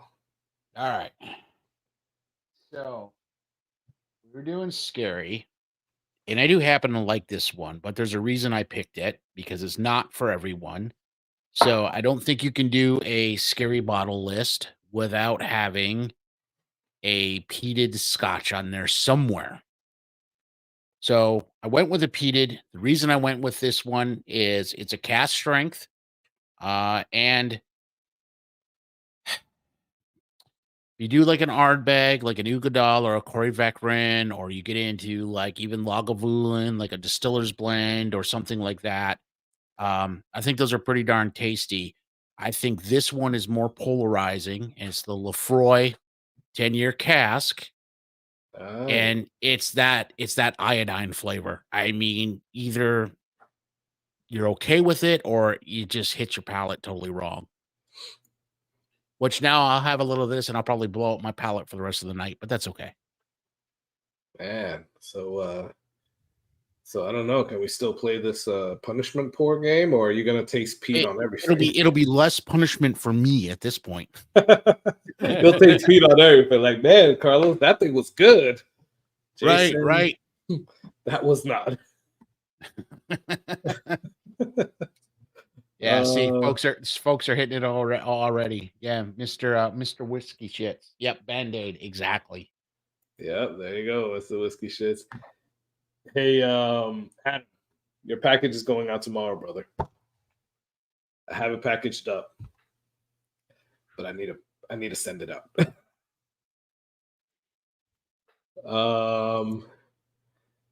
Whiskey Uncensored. Hey, what's up, Bourbon? Thanks for getting on, brother. Appreciate it. I may have the ingredients for Gargoyle's blood. All right, there you go, Mark. Do it up, Mark. Let me know what you think. Seriously. Then he says Band-Aids and hate. That's good. So yeah, I mean, you're right. People, bourbon drinkers are usually afraid to go into scotch. What does Dave say? It tastes like dirty socks. Dirty sock. Yeah. Dirty gym socks, actually, is what he says. And then you add that peat flavor in it, and I think he also said it's just dirty gym socks with what else did he say? With a smoky flavor or some BS like that. Yeah. I don't know, man. But yeah, it's like people either like it or they don't. It's, again, very, very polarizing. Damn, you had 3 polarizing bottles, man. Because literally, you either like it or you don't. There's no middle. Yeah. You either like peat or you don't. You either like Amburana or you don't.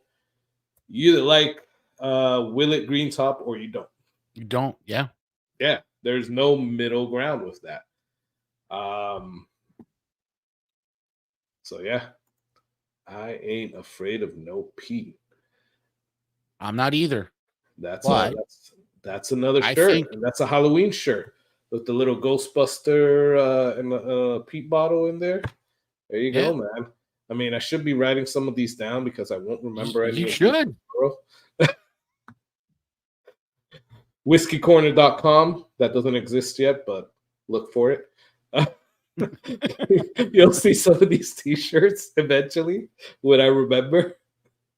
We've all seen Adam's package. Okay. That's what she said. Wow. There you go. Wow. You whipping some Dickle out over there? What's happening? Yeah, exactly. There you go. Special delivery. So yeah. Oh, we gotta do the punishment pour, and I know you got some Pete in you right now, but this is coming back, man. Did I do the worries, second man. one yet? Or are we on the third one already? We're on the third one now. All right, cool. So let's do this third one. All right, guys. So obviously, good pour is what we drink. Spin again is obviously you spin again, and the skull or the Reaper is a punishment pour. Me or you? I'll go first if you want. All right, you go first.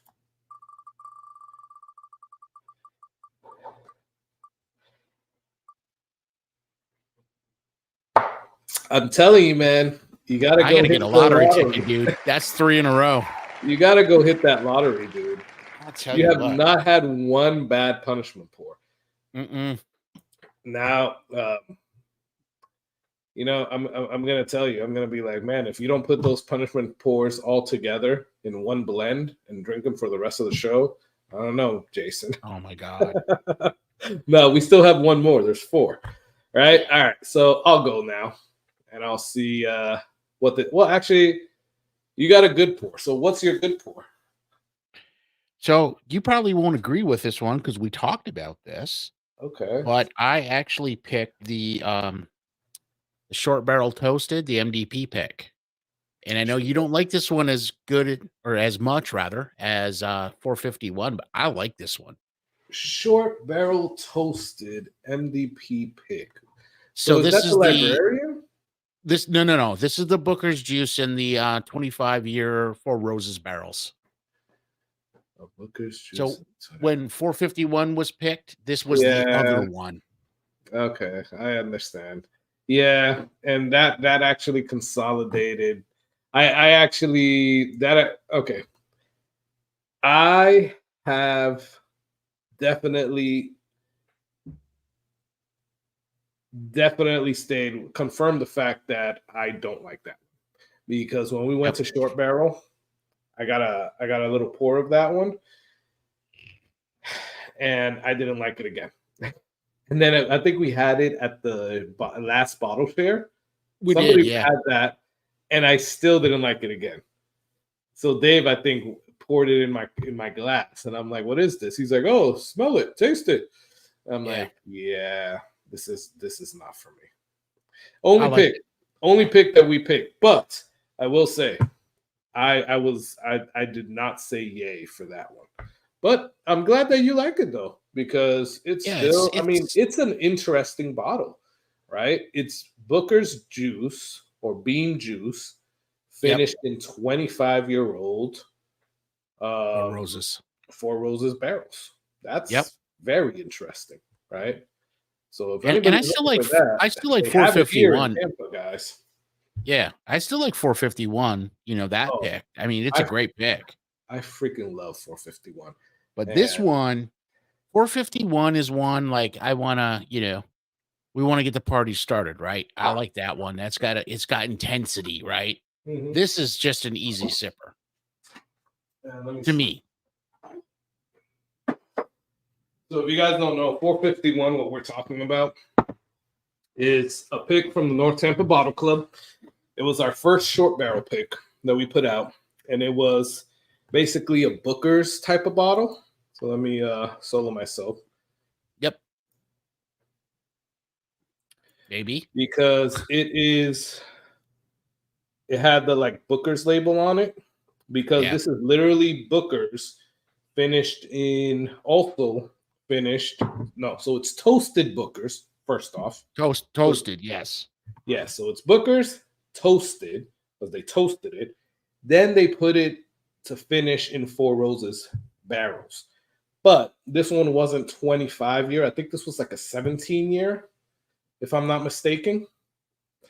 And having that Booker's, then having it be toasted, then put in that 17-year-old Four Roses, that made this amazing. And my only thing was I wish I would have bought more bottles. And I bought 3 bottles. This is my last one. I got 2, and I'm down to probably, I don't know, that much in the one. And I still have one unopened, and I'm gonna nurse and baby that one a little bit. But that one's also a lot higher proof too. What is that one? 134, 132? 121.8. Oh, 121. Okay. This one's a little less. This one's like 118. But I like them for different reasons. I like the 451 because, like I said, it's intense. It's really intense flavor. Yeah. This one that I picked for my good pour is just, I don't know, it's an easy sipper. It's very smooth. It's easy. Yeah. It's a no-brainer. You don't have to think about it. It tastes good. Just chilling, relaxing, easy sip because I want some whiskey and I don't want to have to really, dissect it. You know what I mean? Yeah, I get it. So, Adam, I don't know if you mean what's the age on the Booker's one that Jason was talking about, or the 451 that we were just talking about. So I don't know about that one, but if you have the info there, I'll let you say it. 451 is 6 years, 9 months, and 22 days, and it was toasted for 194 days in Four Roses barrels, and I think it was like 17-year-old barrels of Four Roses. So those are the stats on that. It's 121.8 proof. Yeah, I don't think this one actually says. No. Yeah. No, it's just a single barrel, but it's 118. Yeah, I mean, it doesn't actually. It's not age stated. That one was Booker's or Beam. I believe it is Booker's. It's Booker's. Okay. Yeah. Okay. And if somebody else from our Tampa group here knows better, correct me if I'm wrong, but yeah, I believe it was Booker's in the 25-year Four Roses. Okay. Hey, what's up, Dave? So there you go. Well, Dave would know. There's a guy that can tell me right there. He was the one that poured it in my glass on the last bottle share. No way am I buying Von Payne to try it. Well, we've got some, Dave. We got to pour. We'll hook you up. Dave, Yeah, we'll hook you up. We got some. I bet you it's better than your Malort. It's definitely better than Malort. Yeah. Even Malort cast strength, because that's what he's going to go to. Cast strength. He brings that everywhere. It's like that. You remember those Frank's Red Hot sauce or whatever. I put that on everything. That's Dave with that freaking Malort. He's like, I bring that everywhere. 451 is a bottle of Drake, but it's very intense, not an everyday sipper. Honestly, Sal, I used to freaking go to that bottle every day. Not every day, but like every time I would get a little bit of that bottle, and I had to stop myself from it. That's how much I like that freaking bottle. I gave one away on a giveaway. I don't remember. I think it was my birthday giveaway or 2,500 subscriber giveaway. I don't remember. But I gave one away. I killed one freaking bottle with samples, giving away samples, and now I got this one lonely bottle left, and I'm trying to buy another bottle from Jason because he has 2. But yeah, I'm pissed off that I didn't buy another bottle.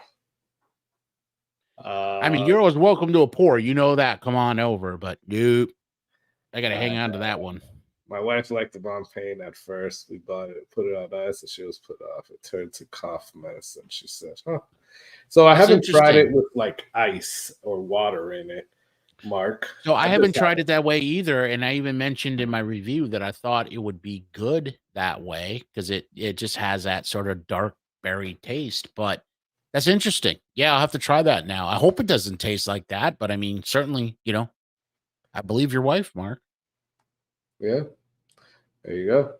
So it's not bad neat though. Yeah, no, neat. It's really good. And actually, my wife loved it.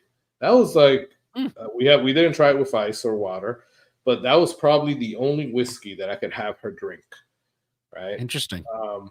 So Adam, what's the MSRP on short barrels? I think so. One, you can't buy these anymore. Well, maybe the one that Jason had, the 25-year-old finished Four Roses, it might still be available in Dave says Kissimmee. it's finished in 25-year Four Roses 2023 SMBLE barrel. But is it still available? That's the thing. So the 451 is not available anymore. No, 451 isn't. No. Yeah, that's all gone. That like sold out really quick. So Dave, yes, same thing to that I told Jason. I'm gonna try to get one of those bottles from you, one of those 3 sealed bottles. That's why I buy them by the case. Yeah, I should start doing that. The new release is finished in 25-year-old Four Roses. Okay. So the limited edition Four Roses of 2023, which do I have a 2023 or 2024 or 22? Oh no, I have a 23 there. So that's actually pretty good. I just don't know how I feel about the mixture, but I know a lot of people like it. So don't go by my taste on that. What's up, Bourbon Baller Lee? Thanks for getting on, brother. I've had it basically. It's a damn mead whiskey. Basically, it's still with bam. All right. So there you go, Mr. Whiskey Shits. $90 for the toasted finish is SRP. Yep. 20. Oh, so the 25-year-old hasn't released yet. So Jason got an exclusive right there. But it will be available in MDP Liquor in Kissimmee, I believe, when it is available. Hey, what's up, Jeff Castle? Thanks for getting on, brother. Appreciate you getting on. And you made it just to see if I get a punishment pour or a good pour. So let's add this. Here we go. And then we'll do the free giveaway, guys. We just do this real quick. By the way, you have a couple of more minutes. Everybody that just came in, put hashtag. Hey, Jason, can you put it in the chat? Hashtag Von Payne. Yep, got it. Sure you spell Von Payne right. It's Payne for the pain. Yes. So no, not you. I'm talking about everybody else that has to put it on. So make sure you spell it right so that you're actually on there, guys. So yeah, that's for the free giveaway, which we're gonna do soon. But let's see if I get the punishment pour or the good pour. There you go. There you go. Wow. Okay. Well, I'll take that. I will take that. But you know what? For the good of entertainment, I will take a punishment pour. Oh, look at you. I'll take one for the team. All right. And I don't know which one I should take. I guess the one that's not a different color. So we're going to do this one. It does not smell good, but let's see how it is. Rigged. But I'm still doing it, guys. So cheers, y'all.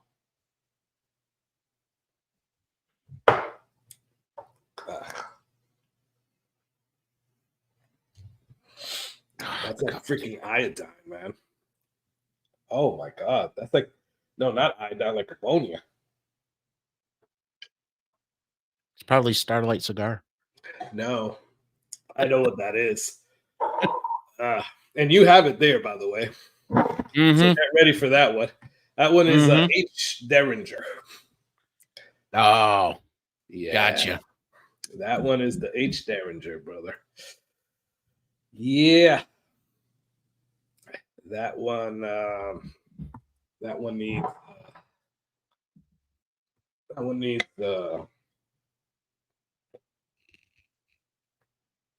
I think I did that one at a birthday stream, I believe.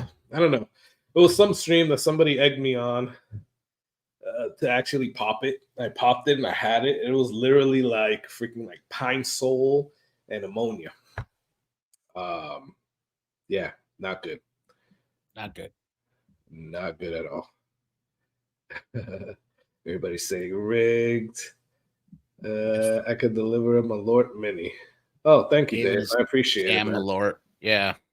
Thank you. Please deliver it. We can do some punishment pours. Only if you join on as well. That's right.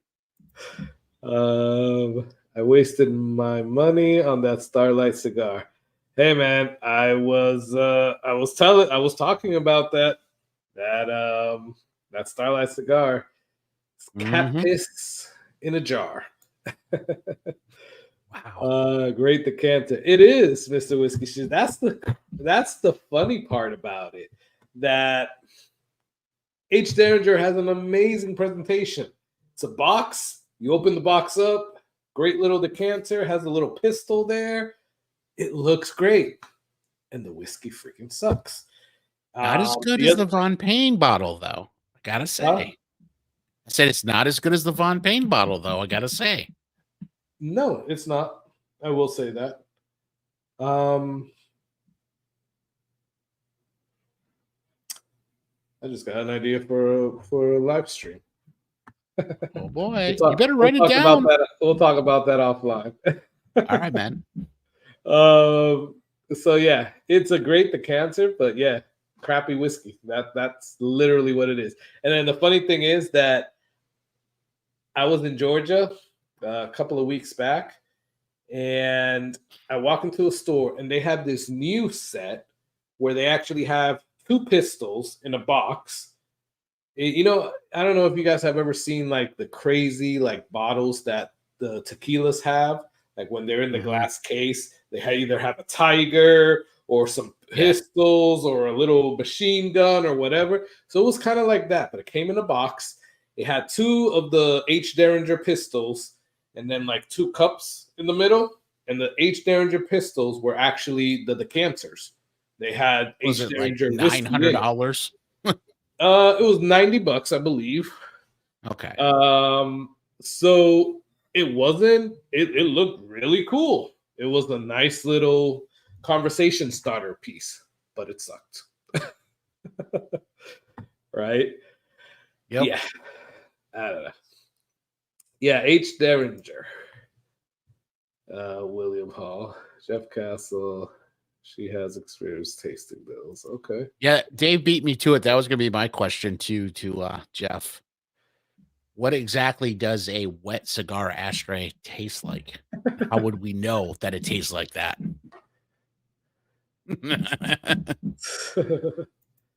Oh, William, I start doing this, and then oh God, then I get tired. Like I have way more whiskey bottles than what it says in my Only Drams, but every time I remember, I add a few, and then I give up after a while. I'm just like, whatever. Yep.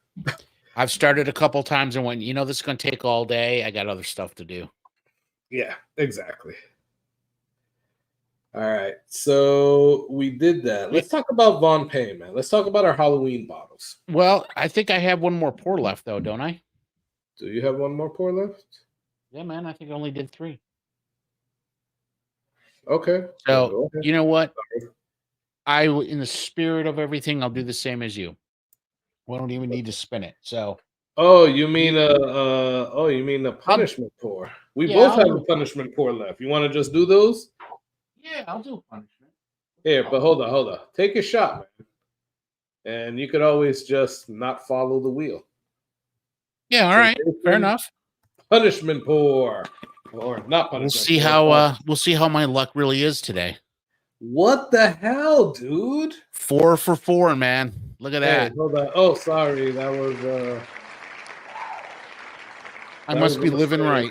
That was a mistake. That was a burn one. That was a burn. Oh, what the okay. All right, you know what? We'll do this, Jason. We'll do this.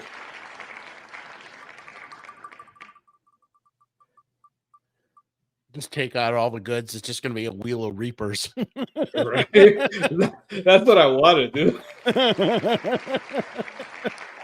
Remove. Oh my God.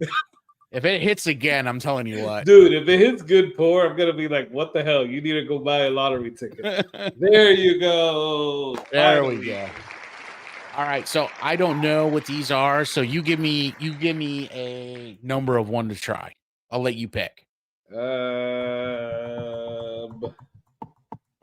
don't remember the actual numbers, what they were. I have it written down somewhere, but I knew what they were once I tasted them. Rigged as fuck. We can ask folks. So I got a number 1. All right, guys. You guys pick 3 1 through 4. Oh, hold on. 4. I'm taking 4 out of it. So okay, because 1, it's 2, and 3. 1 to 3, guys. Yeah, 1, 2, or 3. You guys tell me which one to have. This doesn't even look like whiskey. This is like clear as hell. What is going on there? Did you put dirty Dorothy dishwater in said here? What's 3. happening? You should rank the Reapers on the level. What did William Hall say? All right, Dave. God damn it. Here we go. Why not all 3? Okay. Yep. Well, so hold on. There was 3. Everybody said 3, unless you want to really try them all at the same time. No, I'll do it. What the hell? Okay, there you go. So there's some. Hold on. Let me solo you because I want to see that face. So there's some of number 2. Hold on. There's some of 1. God help me. I'm gonna. Yeah. Here's some of 3. So there's all 3 of them together. Oh boy, look at that. Looks like pee. Bad. Hold on. Good luck. I don't even know what that smells like. Good luck, Not brother. good. All right, y'all. Cheers. Happy Halloween. Chug. Oh. Wow.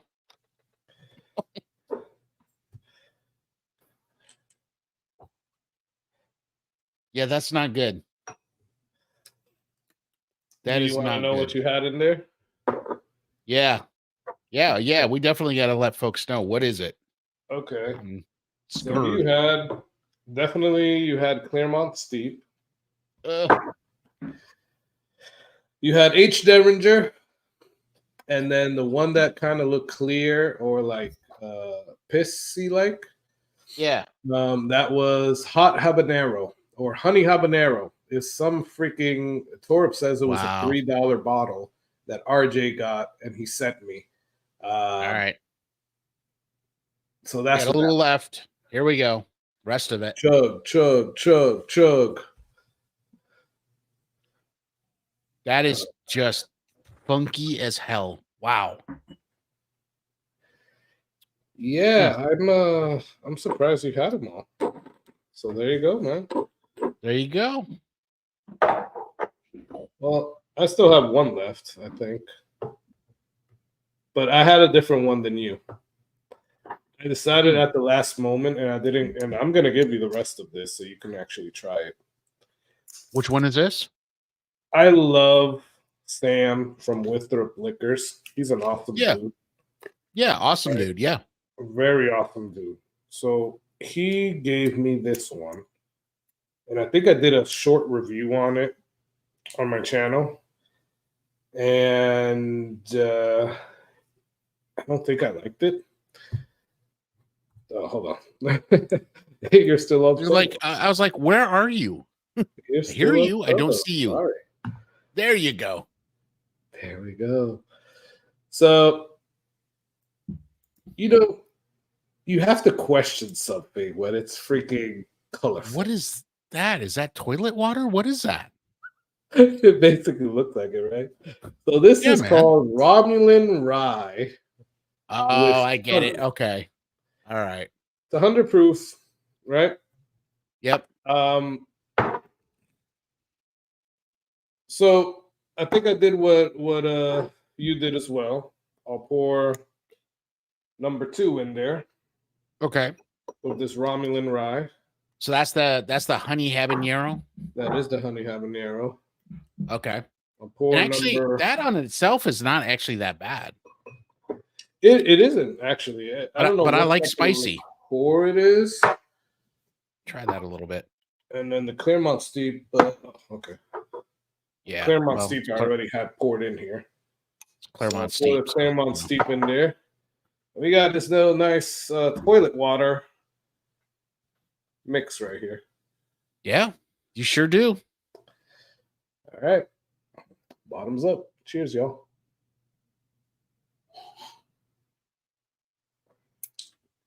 Jeff Castle said, oh man, that's nasty. Jeff Castle said, don't eat the urinal bit. Right. Don't eat the mint. This honey habanero, I would, you know what? I could even do with that to have a little bit more heat on it.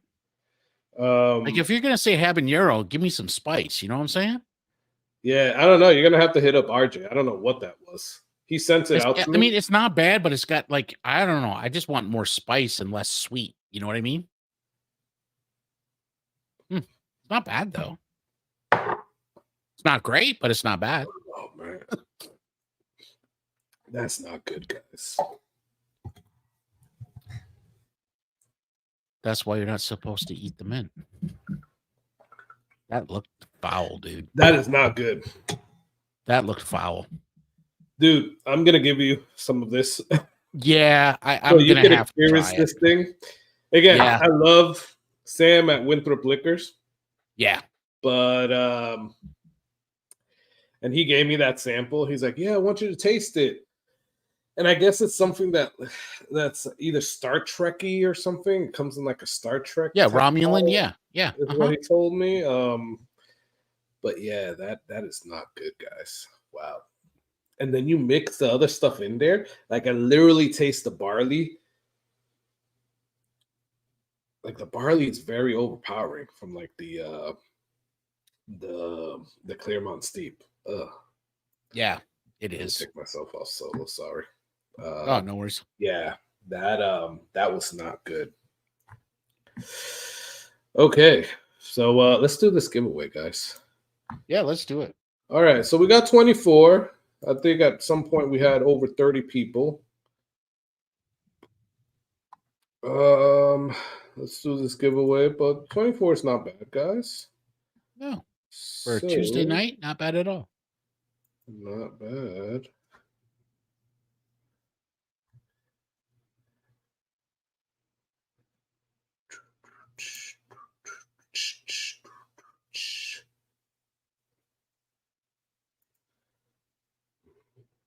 Bear with me, guys.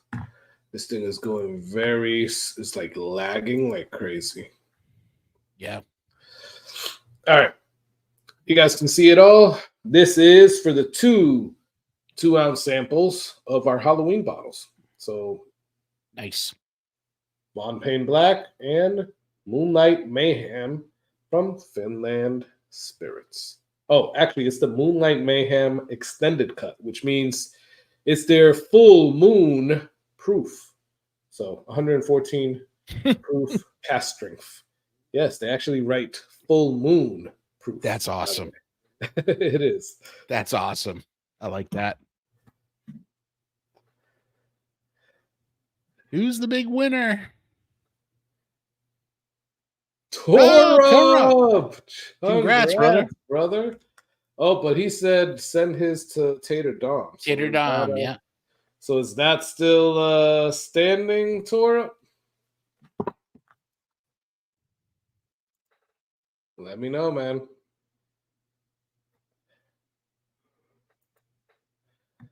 Last time I did full moon, I got an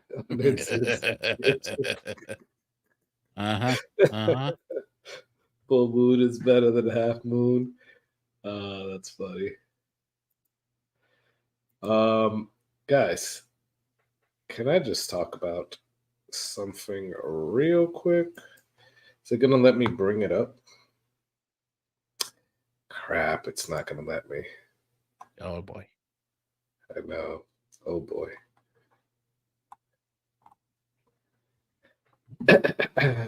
Well, over the weekend, well, actually, a little while back, somebody reached out to me and they told me, hey, we're going to be in Orlando on such and such date. Right? So they were like, hey, you think you and Jason can meet up with us? Yada, yada, yada. This and that. I'm like, all right, perfect. Yeah, we can definitely meet up. Cool. They came out here and I met with them over, I think it was on Friday, right? And really cool people. And that was Dorothy and Keith P. Awesome, awesome people. We met up over there at Disney Springs. So it was really cool to meet him in person. Obviously, you guys probably seen Keith in a whole bunch of lives and in the chat and all that, and also Dorothy as well. But they're both really cool people. And sorry, Keith, I was going to show the picture that we took of us two, but it actually won't let me share. The it has to actually be a video file, I believe. I wonder if he'll let me bring it up. Anyways, but we took a picture together, obviously, and Keith was such an awesome dude. Dorothy was awesome. Place that we were at was pretty cool. We had some good pours, and it was their 28th anniversary. So That's awesome. Congrats to Keith and to Dorothy. Again, yeah, congrats. You guys are awesome to hang with, and thank you for the pours. You guys were really cool. So I feel bad I missed that. I was intending on being there and other things came up, but next time you guys are down, we'll make it happen. Yeah. So yeah, everybody congratulates Keith and Dorothy. Definitely that's no easy task. 28 years. That's amazing. Congrats, guys. And they were so cool. Well, Keith, like I talk to Keith a lot, like through text. So he's always cool, but like to meet them in person, they're really cool. They're really awesome. Yeah, it's awesome. Like from the patio. What's up, brother? Or what's up, brothers? Thanks for getting on, guys. Plural. Yeah, right. All right, guys. We're gonna. You want to talk about our Halloween bottles real quick before we bring people on, or you want to just start bringing people on real quick? What do you want to do, Jason? We can bring some folks on, and then if nothing else, we can have a discussion of the Halloween bottles with everyone. All right. So either way, that's a good idea. I'll put the link there, guys. If you want to come on, you can definitely come on. I need to get a little pour of this Moonlight Mayhem. Yeah, man, definitely. You know what? I will join you on that. That is awesome. Such a freaking good pour. I haven't had this one yet. So I was on Big Vic's. Shout out to Big Vic. Yeah. I was on Big Vic's and they were talking about it. And this was probably like 2 or 3 months ago. Okay. And I didn't know what the hell they were talking about. Never heard of this, never seen this bottle. Somebody on the stream showed it to me, and I was like, that's actually a pretty cool bottle. And I think it was this one, the extended cut. So yeah, the label is cool as hell. They have Moonlight Mayhem, and then they have Moonlight Mayhem extended cut. So Moonlight Mayhem is kind of the same design, maybe a different story, but it's a 90 proofer, right? And it has a red background instead of a purple background like this one has, right? But it's still like Wolfman chasing and stuff like that. Yeah. So they have that. They have a few other ones as well. They do it like, and I'll show you guys in a second, but they do some really cool stuff with their bottles, right?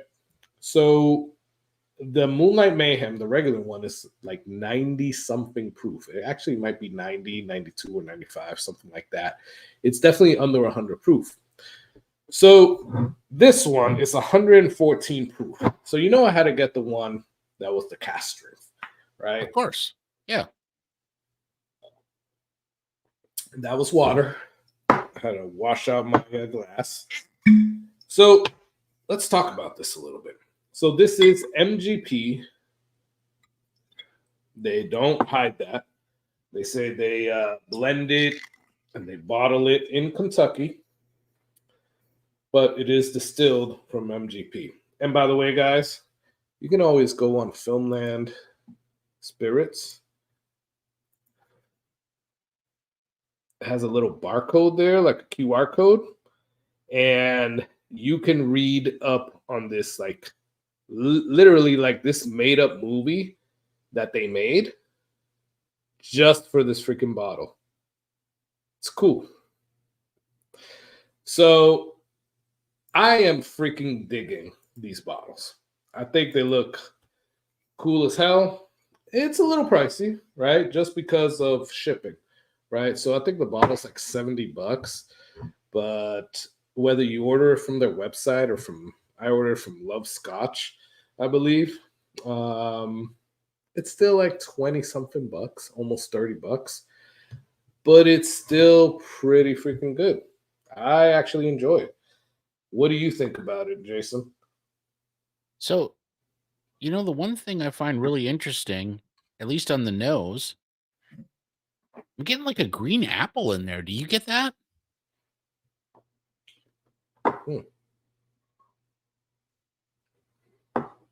It's not strong, but I don't know if I do, man. It's really interesting. No, I get maybe apple core, like the core of an apple. Oh, William Hall, what's up, brother? William Hall, how you doing, brother?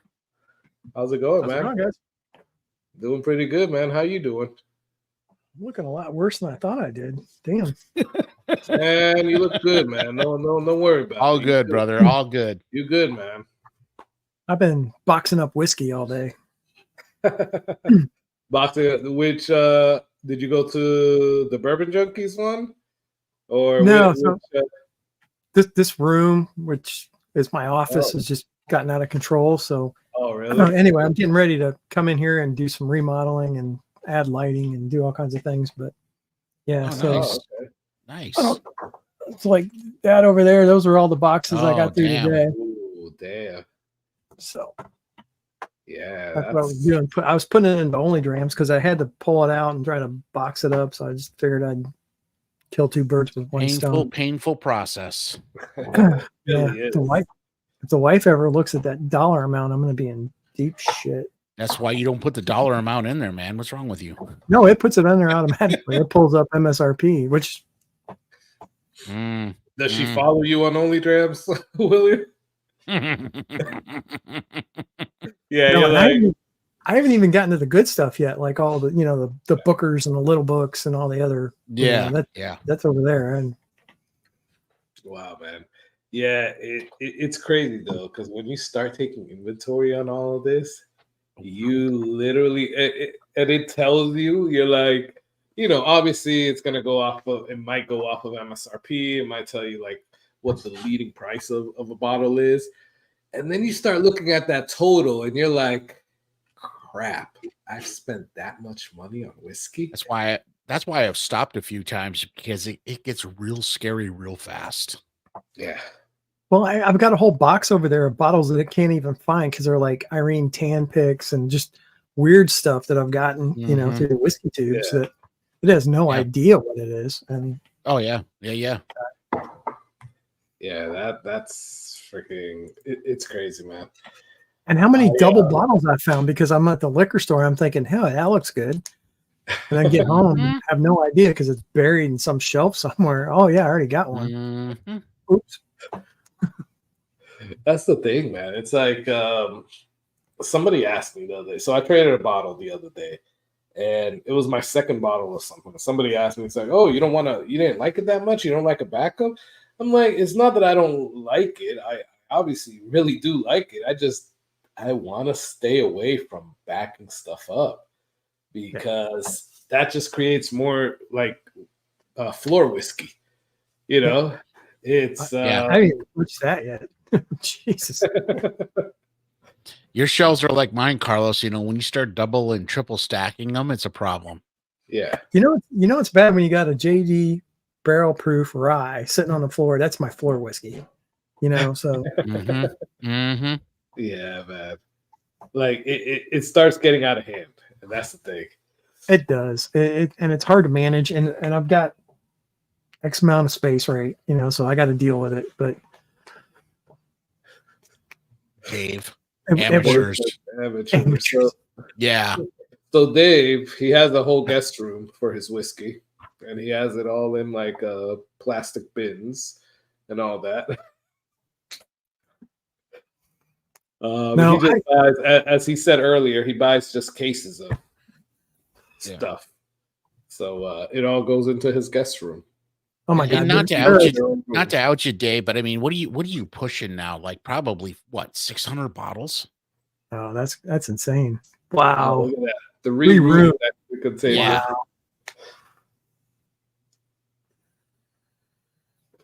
Yeah, that's crazy, Dave.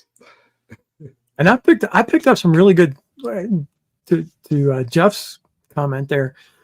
So my local, they've had some really good scotches. I got the Benriach 10, the Benriach 10 3 great cask. Scotch. Yeah, that's a great Scotch. They were marked down, and if you buy 2 bottles off the clearance, you get the second bottle half off. Oh, come on. So I walked out of there with 2 Benriachs for like $55. I'm like, oh, come on. I mean, that's a no-brainer, right? I mean, take it, no-brainer. throw it on the shelf. I mean, absolutely.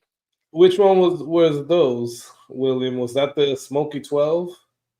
I got the Smoky 10, the Benriach 3 cask, and the Benriach 10. The original. Nice. All right. Nice. So I sent you the Smoky 12 as a sample, by the way. Yes. And I found that today. Thank you. So and I've got that's another issue. My God, I have so many freaking samples. Yeah. So I'm just gonna start filming like every day at 2:00. I'm just gonna break into samples and I'm gonna drink until I just pass out. Don't tell my boss. There you go. I'm supposed to be on the clock till 5, but anyway. we're gonna work it out. But yeah, I probably got another, I'm not joking, 10 bottles just in samples, maybe more. I'm still finding them. I mean, there's freaking boxes everywhere.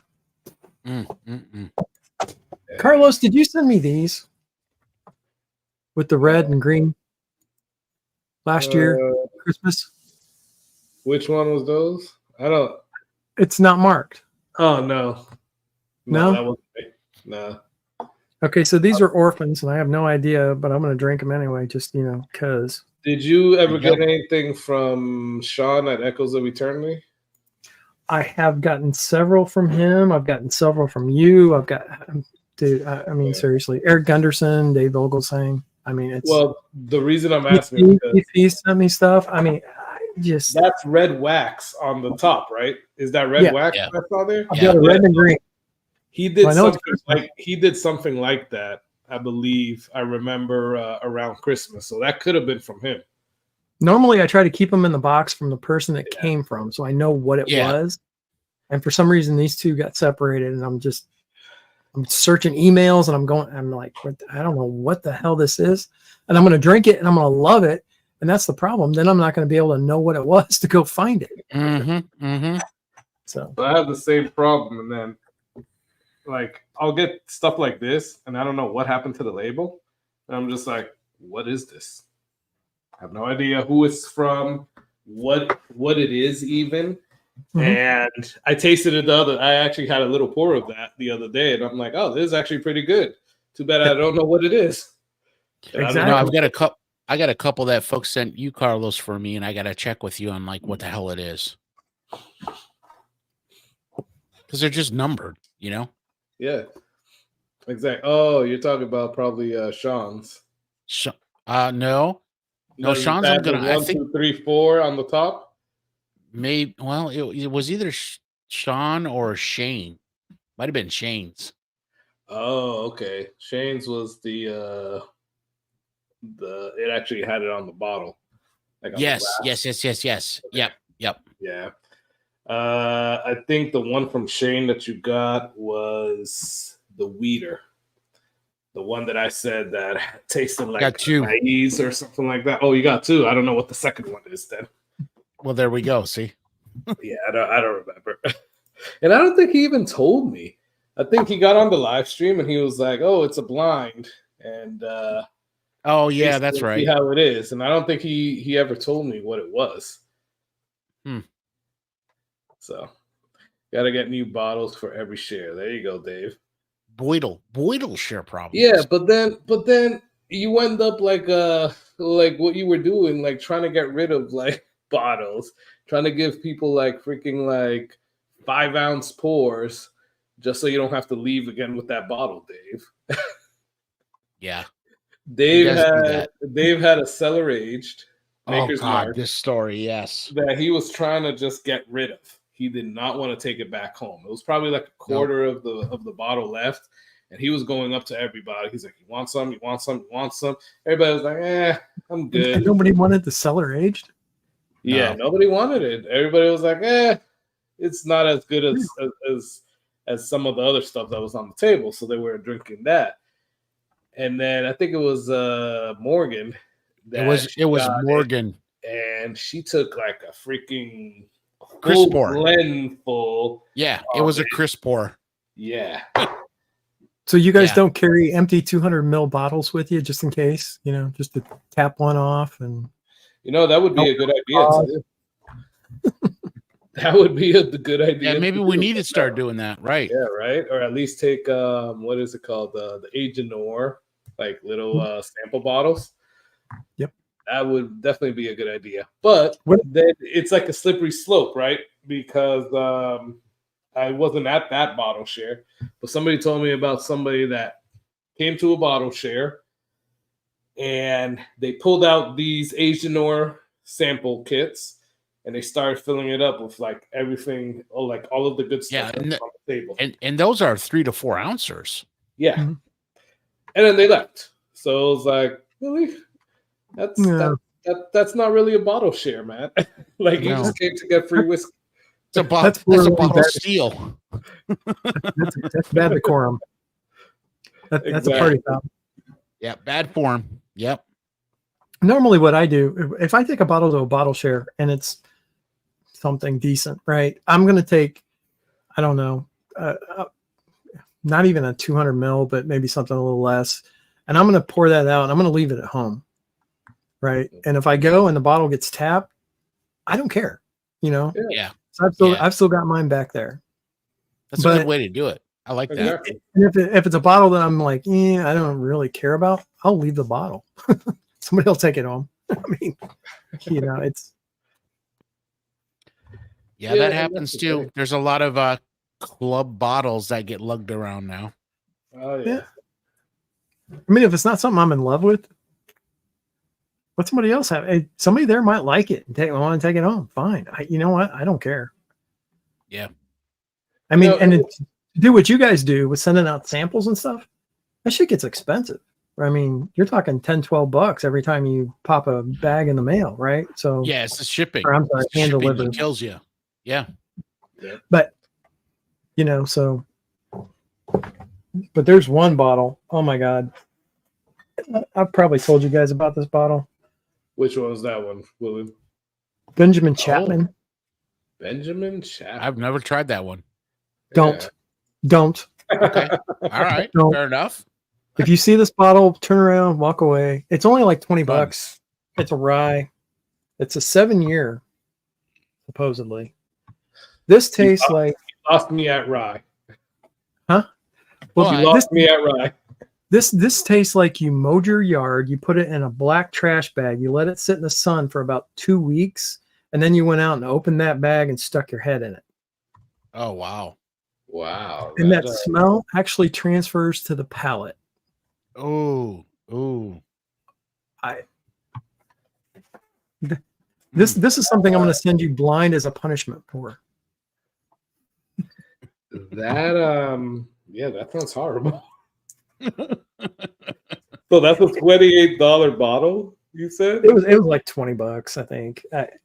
I went into a local liquor store over here, Crown Liquors, and they were like, "Oh yeah, you got to try this. This is the greatest thing since sliced bread." And I'm like, $20? All right, I'll give it a shot. They didn't have a bottle. Good night, open. Sal. Thanks for good night, hopping Sal. on, brother. Appreciate it. Thanks for getting on, man. And we got to meet up, Sal. You still owe us the little outing tour for cigars in Tampa. Yes. I think he said Ybor City, right? The Ybor, yes. Yeah, man. Just got the hookup. You gotta let us know, man. But sorry, William. No, that's fine. I love those guys. The Latin Set, man. I watch them all the time. Oh yeah, they're great. Yeah, they're awesome. So what were you saying, William? Sorry about that. No, I figured for $20 I'd give it a shot. I got it home, I took a sip, and I was like, that was a year and a half ago. Huh? I've sent out a couple samples, but yeah, this is not a bottle I'm going back to. Sorry. Benjamin Chapman, if you're listening, yeah, sorry. Do better. Yeah, man. It's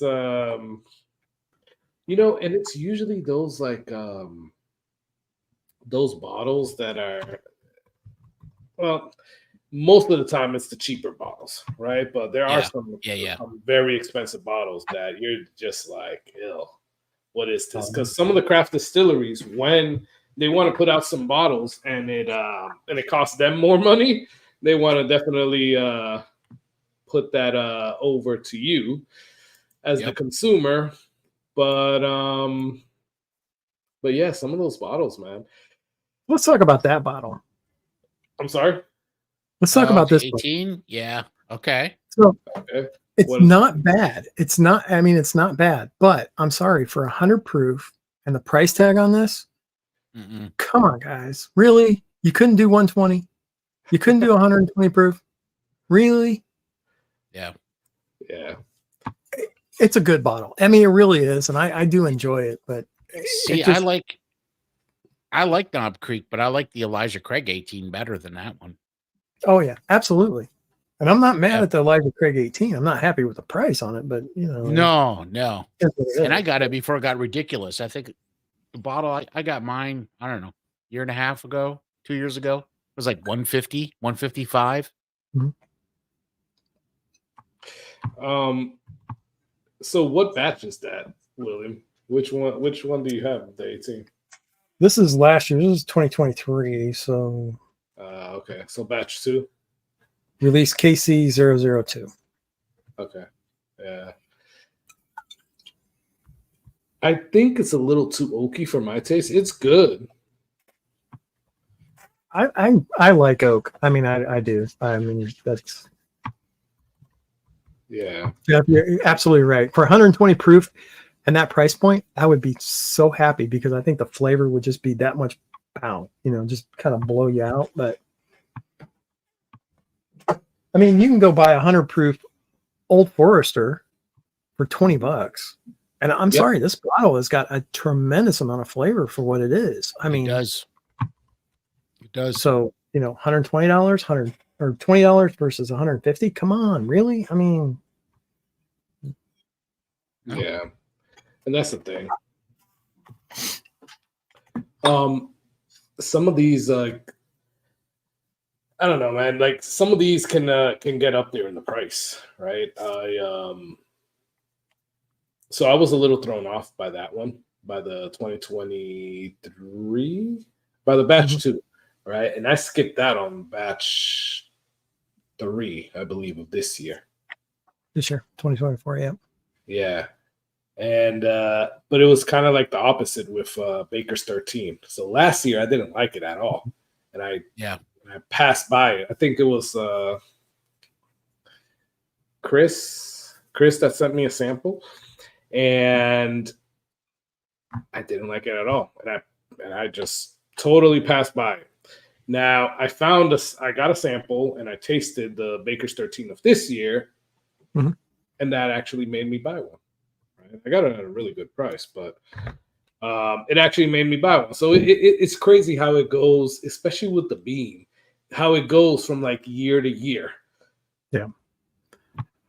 I passed on the Knob Creek 18 this year, the batch 3, and that's just because I was so underwhelmed with the 2, and I just really didn't want to gamble $150. Yeah, you know, and so that's the thing, and you said it correctly right there. Gamble with it, because that's Yeah. what it is, Yeah. man. Like you're gambling with that. Oh, crap. But then, yeah, I mean, and I'll gamble on the ECVPs and the larcenies because I mean they're $80. Yeah. You know, Yeah. So Yeah. to me, that's, and they really haven't had a bad one. Some have been much better than No. other ones. But That's it. You know, Yeah. I Some are don't- better than others, but none are bad. Yeah. Yeah, I don't feel bad. I know I'm going to drink it, and I'm going to be happy. You know, I mean, Yep, exactly. Yeah, that's fair. early times bottled and bond for $14 or $15. Seriously? They've gone up a little bit now. They're closer to 20 now, I think, around Oh here. my God, $20. I know. Has it still just that girls can get? Yeah, well, you can still find them at $15, Jason. Yeah, if you hunt a little bit, I mean, usually like if you go to gas bars when they have them. Well, You gas bars, Whiskey Willie's, they still have them for like $14.99. Yeah. Weren't those Kentucky only for a long time? I believe. No, that was Evan Williams, right? Yeah, that was Evan Williams single barrel. That was Evan Williams. That was Kentucky only. So, early times bottle and bond was never available here in Florida up until maybe a year ago. And but you can find them everywhere else. Like if you drove up to Georgia, you can definitely get a bottle at $25, but you can definitely get a bottle. And I'm in Indiana, and I couldn't find them. Oh no! They're I great. picked up a couple last time I was in Kentucky last year. Mm-hmm. Oh wow! So I think I still have three or four bottles of them. They're great. That's the funny one. So when you see my whiskey room, you know, I've got this coffee table in the middle and I got the decanter, and folks will come over and go, wow, you must have something special in there. Or if it's bourbon guys, like I think Carlos, the first time he was over, he was like, what is that? Your Infinity blend? Yeah. Nope. It's an early times bottled in bond, because folks that don't know whiskey, they'll try it and they'll go, wow, this is pretty good. Yeah. And it's like $15 just to prove a point. That's the thing, yeah. And it's good. Like it is good. Really freaking good. Yeah. I like it. Especially at that price. Yeah, no doubt. So, William, what has been like a new bottle that you've tasted and you've been like blown away from? Has there been something like that lately you've been like that for? there's 2 bottles actually. So Kentucky Spirit C and E, Camp Nelson E's. Okay. I'm finding those on the shelf, and they're just hitting me all kinds of right. And then I picked up the Camp Nelson E's. Uh-huh. I haven't seen the F's yet. I would love to get an F to try one side by side. I've got a couple Tyrones, and the C and E actually to me is better. I've done them blind. I've done them blind 3 times, and I keep coming back to the C and E. The other one is the the hell did I do with the bottle? The LLME. That's a rare breed. Oh, I'm sorry, the Russell's 10. Oh, okay. Mm-hmm. So I got the LLME, which is supposed to be the bottling that happened right after they did the 15, the Russell's Reserve 15. Huh. So these are supposed to be leftover bottles that didn't make the cut for Russell's Reserve 15, went into this blend. And I'm looking for an LLMF, which is supposed to be the bottles that were left over after the Russell's 13. Okay. But this bottle I bought this 3 days ago. So I'm hitting it hard. I'm going to go back and get a couple more. But yeah, I mean, and I got this on sale for $45. Wow, that's a great deal. Great.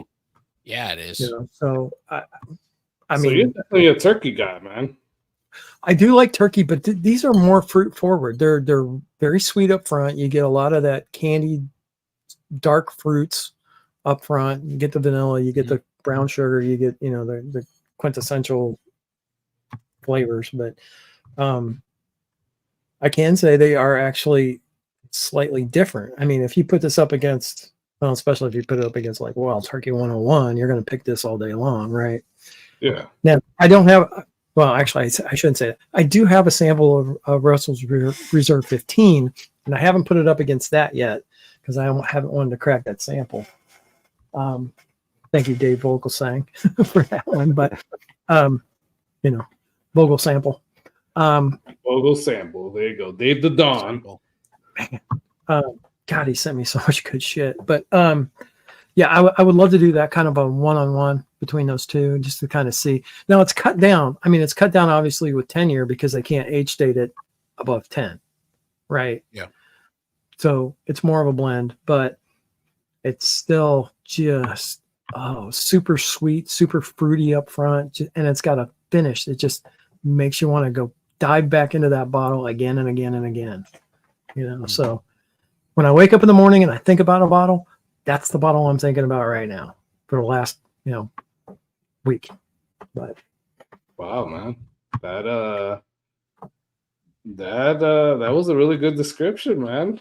I didn't know you were that much of a this whole laser code thing, because everybody gets, all these laser codes, blah blah blah blah, back to the last year with the ECBPs, and I couldn't tell the difference between those two, but whatever, that's. But the Camp Nelson E's on the Wild Spirit or the Kentucky Spirit, they do have a different taste from the Tyrones. They do. Yeah. So, but and I don't know. I've seen a couple videos where people have gone in to do picks and they pick barrels literally side by side, same rack, same warehouse, and gotten two different flavor profiles out of those. I mean, it's the wood, it's the juice, it's the time. Things are different, right? I mean, they just are. Yeah. And so you expect, but how pronounced is it? That's okay. Are they wildly different or are they not? But I'm going to be honest with you. My palate's not that attuned that I can pick out those nuances,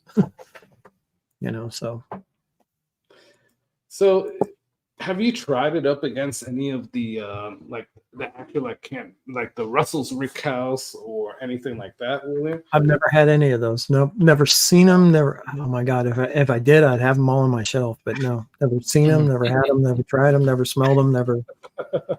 They're like that infamous snipe. I mean, I can go out and hunt them all night long, but I'm coming home with an empty bag. Yeah. So we got to talk, man. I can get some good stuff out to you, man. Have you tasted the 15 yet? I did have a sample of the 15. I went to a bottle share a couple of weeks ago, and that's just like the blood of life. I mean, oh my God, that bottle was so good. Yeah, man, it's really freaking good, but. It's a little polarizing as well. Some people say that they don't like it. It's a little crazy, but I don't know. Most people say they like it. I freaking love it. I think it's one I love of it. I just don't like 2024. Quite honestly, I love it. I just don't like the price. Yeah, $250 MSRP. I mean, $500 if you're lucky, $1,000 if you're not. Yeah, definitely. That's the issue with it. Other than that, it's fantastic. Yeah. Hey, good night, Pizza Warlord. Thanks for getting on. Brother. Night, Pizza. Thanks, brother. Hey guys, let's do some of these giveaways. First, I'm gonna do the short barrel hazmat one. So this was a video that I put out for short barrel. Review for their new hazmats, and there I said that if you put a special hashtag in there, you'll definitely you'll be in the running to win one of these a 1 ounce sample of this. It's a 375 bottle, so I can only do 1 ounce sample of it, but let's start this race. Cool. And then while that's going on, we'll do the race. I'll start putting everything together for the two the two giveaways, the $5 super chat giveaways. So this actually had a pretty good amount of people. I think there were like 28 people up in here. Oh, not bad. Yeah, not bad at all. Maybe I should have put it for less time, but whatever. Yeah, Jason, right. at the same time, is there anything that has like hit your palate that you've been like, wow, about lately? I mean, I guess nothing specific to say. This just one bottle is, the bomb diggity, so to speak. But I mean, I guess distillery wise, I mean, I'm still digging Hard Truth a lot. I like a lot of what they put out. I don't know. I mean, we had this discussion before, right? So with us being in Florida and it's just now starting to finally cool off a little bit. The heat being what it was, I was on a Scotch tear for a while, just because I don't know. Hi, Brock. Oh, Mike, nice, congrats. Oh, Brock, congratulations, man. If you're still here, send me an email, man, where I can send you that sample. Congrats, brother. So yeah, with the hotter weather, I've been more on a Scotch tear. Carlos, you've seen it. I've been working to complete my Springbank expression collection, if you will. Yeah. Springbank. Wow. Good stuff. Yeah. Yeah, I got a couple tins. I just got a 12 cask strength, William. Mm-hmm. I got a 15. I've got long row. I've got I got the 10. I haven't seen the long row and I haven't seen the 15. Yeah, I got a 15, 10, 12 cask, long row, and Hazelburn. Nice. And then I did not Springbank, but then I did find a Kilkerran 12 and a Kilkerran 15. Okay. So we're getting there. We're getting there. So how do you feel about those, William? Do you like the Springbanks? Me? Oh yeah. So in the summer, I'm probably more bourbon, but if I go Scotch, it's probably more of a Highland or maybe even a Speyside. Speyside, yeah. But now this time of year where it's cool up here, I mean, it's getting down into the 30s at night. I find myself going back towards the peateds, the Ardbegs, the Lagavulins, that's the Corryvec, and that's kind of where I get back. So from here on through the winter, I'll probably be more Scotch with heavily peated. And so speaking of which, Carlos was over the other night, and I don't even know what we were doing, Carlos. I think we were setting up for one of the lives or video or something. Yeah. And Carlos, I had him finally try the Corryvec. So yeah, why don't you share your thoughts on that, man? I've never had it. It was really freaking good, actually. So I'm a big fan of Ugadal. I love Oogie. Yeah, I love Oogie. I really think it was probably my favorite, but this Corryvec is about there, right? I really go back and forth all the time. Yeah, I really do enjoy it. And the fact that I think it's a little bit more proofier, right? Jason, do I have that right? Slightly. It's only a couple of points. I mean, they're not that far apart, but again, okay, we were talking earlier about ideas. Yeah. We really need to do we do our Scotch thing. We should do a shootout between blind shootout between Oogie and Corryvec. We should, man. Do this. Do this. I've been thinking about this for a while. Okay. Do a Highland shootout, do a Speyside shootout, do an Isla shootout. Where am I missing? Campbelltown. And then take the winners of all of those and do a shootout. Oh, I like that. Like a bracket. Oh, that's a good idea, William. That's pretty good. I like that. It'll take you a couple of weeks to get through, unless you can try to do that. That's all right. No. No, try would be the operative word there.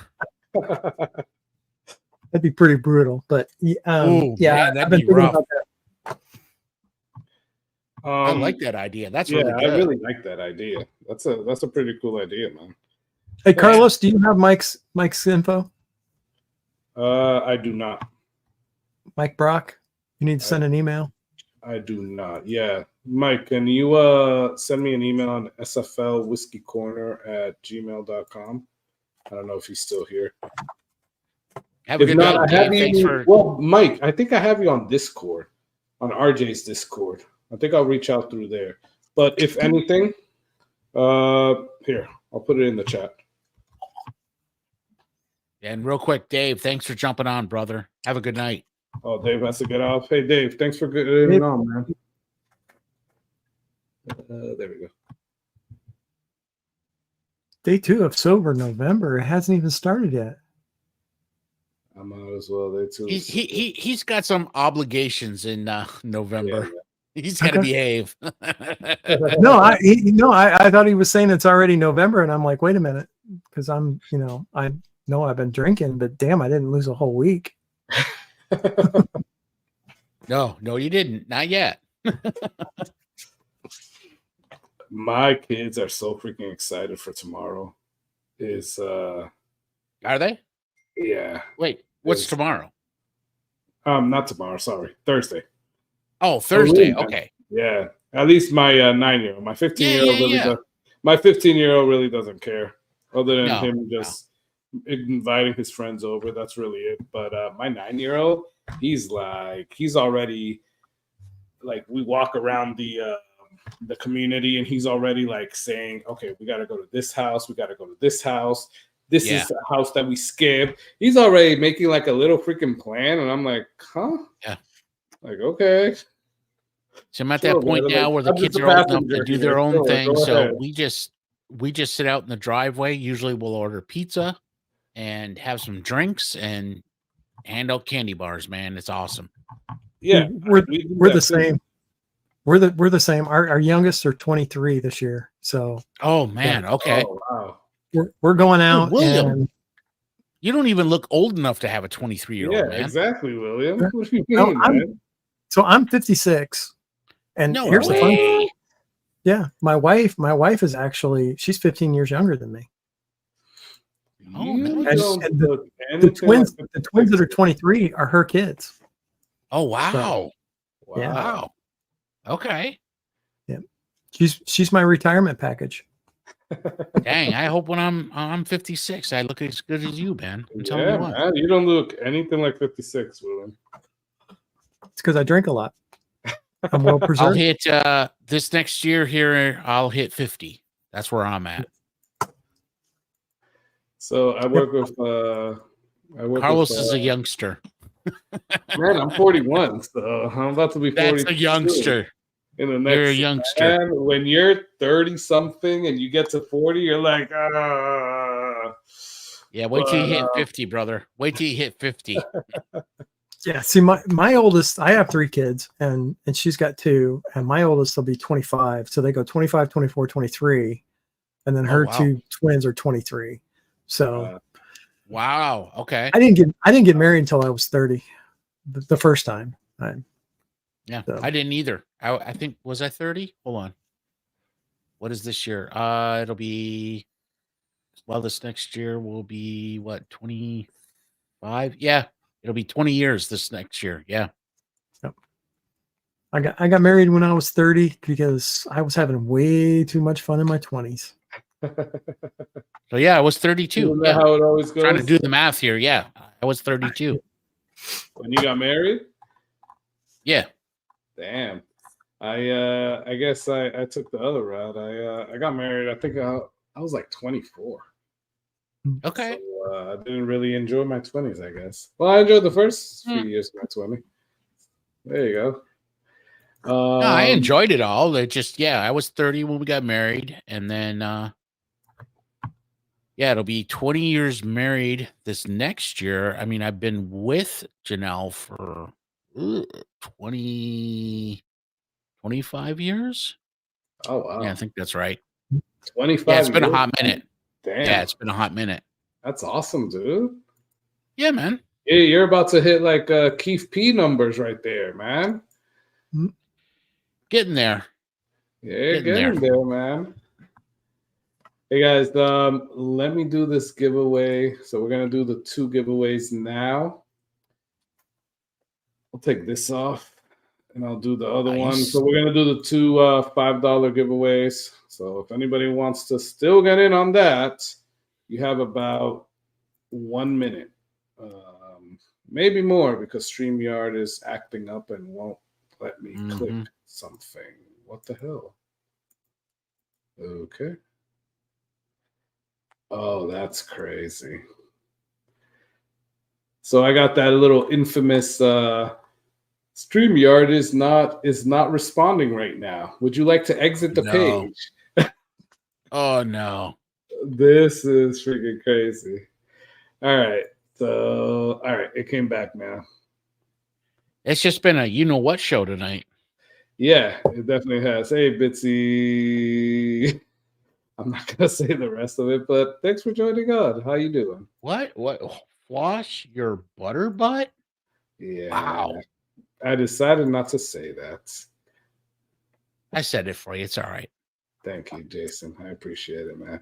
All right, guys. So this is for the $5 Super Chat, PayPal, and Venmo.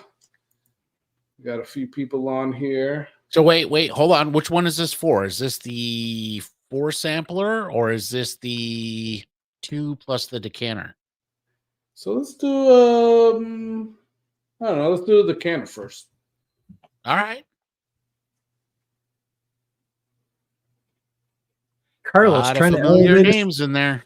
A lot of Carlos familiar trying names. to elevate bougie using a decanter.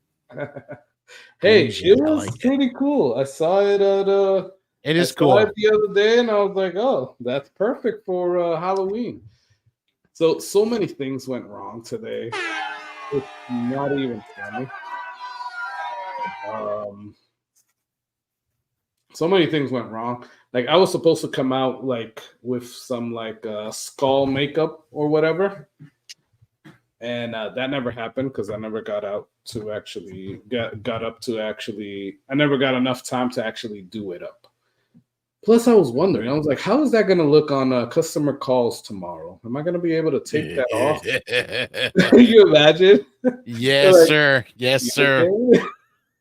Well, checking the makeup is key because yes, I've had friends that have done that, and then the next day it's not all there, but you can see the remnants. You can see the ghost of it. Well, especially like you may look like a football player, you know. You're gonna do like the black eyes, so I don't want to look like a raccoon the whole day, you know. Yes. Just don't go cheap on the makeup because that's the stuff that's going to stain and it's going to stay with you for a week. Right. So I decided against it, and I think I did a good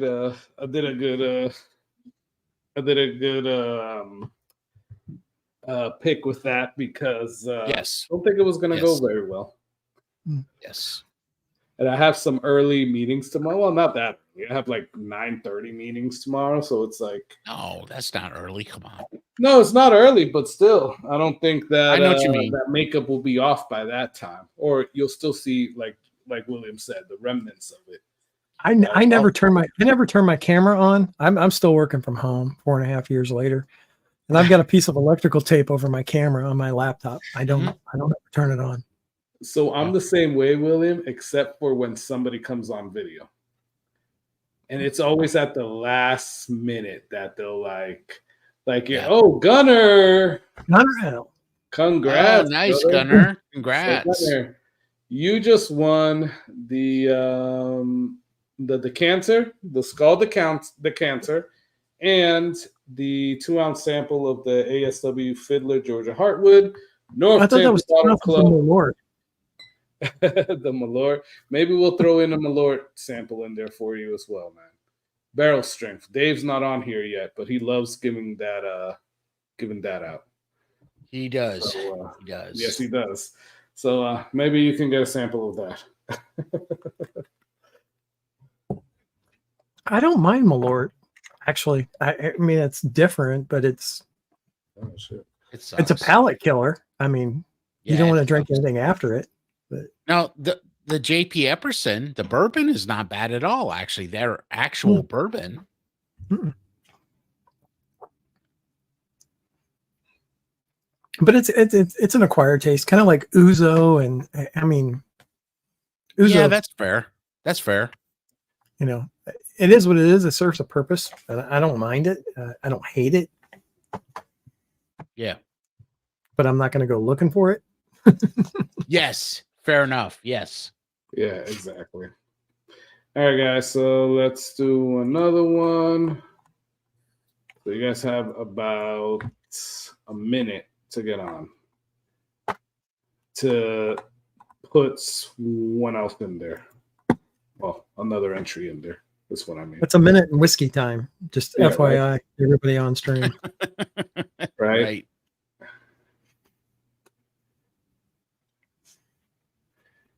All right.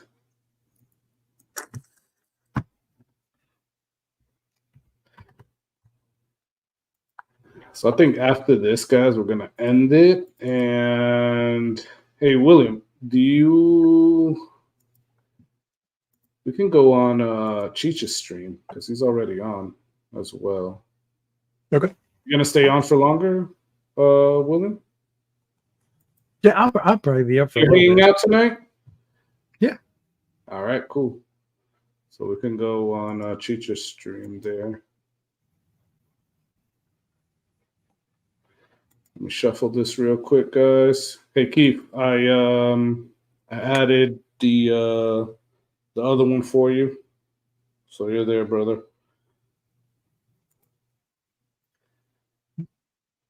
That's 2 shuffles, 3 shuffles. Hey, Carlos, it's just showing the race picks, not your. Oh, it's not showing it again. Oh, yeah, okay. yeah. Thanks for letting me know. Yes, yeah, we are coming up. We are coming up on the do everything and all that. Do what? I thought you guys were seeing me do everything, like adding the name. No. That's why I called it out. Yeah, it was just showing what races you could pick. Oh, and Gunner comes in at the last minute. Okay. He's trying to make the trifecta. All right. Mm-hmm. He's trying to pull some Jason luck tonight. He is, man. All right, Gunner, we're rooting for you. So, Gunner, now I'm going to have to start all over again. There we go. You got it, Carlos. Yeah, but now I'm going to have to start all over again to add Gunner in there.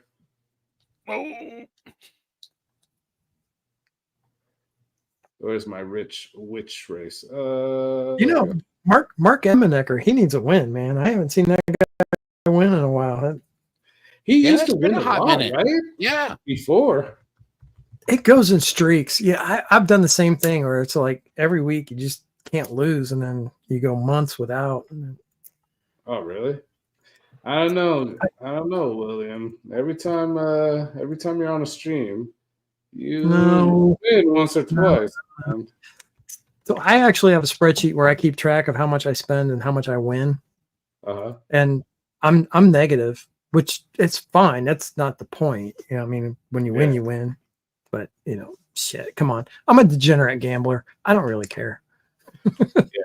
If I went to Vegas, I'd come home broke with no kids' college fund, and it is what it is. That's funny.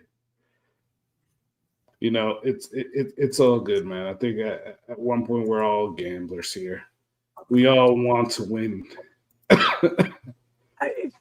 Here's the thing, and no, I love to win. Don't get me wrong. I'm not going to say that at all. But at the same time, supporting, and I know that probably 80% of the time, 70% of the time, my money goes to shipping because this shit's expensive. I mean, by the time you get the box, you get the packaging, you get the shipping, to send the stuff out. I mean, come on, man, it's insane. I've donated them to enough raffles for charity and stuff. It adds up quick. Yeah. No, and also like sample bottles, like I don't know, like just the time that it takes, because you don't want to, like, you actually have to sit there and like wash all the sample bottles, sanitize them, just make sure that they're good, right? You don't want to send people like crap, but it's like, you know, the time that it takes to get something together. So you just brought up a point that I would love to just harp on for 2 seconds. Yeah, let's go. Well, this is going. Anybody on Whiskey Tubes that's sending out samples, can we all please start using removable labels? So I don't have to soak them for 3 hours to get the freaking label off to reuse the bottle. I mean, or use Goo Gone, because that's what I usually do. But yeah, you're right. It's like, there's labels out there that come off easier. Yeah, I mean, because we're all trading samples and we're sending stuff in and out, and I hate throwing them in the recycle because I get just frustrated with trying to get the freaking. Yeah. There's a few that I still have in my closet over here that I'm just like Jason. I almost gave you a few samples with using those bottles because they still have that like stickiness on them. I use Goo Gone. I've used other ways, and it won't come off. And I'm like, between you and I, it don't matter. So if you got to ditch some because of that, I'm good. You know what I mean? But yeah, to other folks, I mean, I'm with you guys. It's just, I don't know. It sucks. Yeah, it definitely does, man. And then the people that also write on it, right? If you just write it with a marker that like washes off, that's fine. Yeah. Right. But I've seen I don't do write-ons, but I've seen some print mine, some bottles with like the person writes on the actual glass, and it'll have like like E.H. Taylor barrel proof, and you can't take that off. And it's like, yeah. I guess Look at this. Look at this. No. No way. No way. You better fly, witch. You better fly. Oh, no, wait. Keith.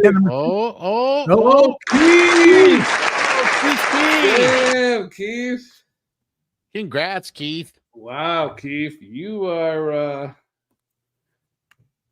you got that. So, Keith, that was for the 4 2-ounce sample. So you got the Moonlight Mayhem, the Von Payne Black, the Stag Lee from Barrel King, and the ASW North Tampa Bottle Club Fiddler Georgia Heartwood. Nice. Congrats, Keith. Yeah, nice congrats, Keith. Text me tomorrow because I'm not sure. I know you don't have the Moonlight Mayhem or the Von Payne Black, but I'm not sure. I don't know if you have the Stag Lee or the ASW. If I've sent you that before. So, yeah, let's talk. But yeah, guys, this didn't go down as I thought it was going to go down, but I think we had a good time either way.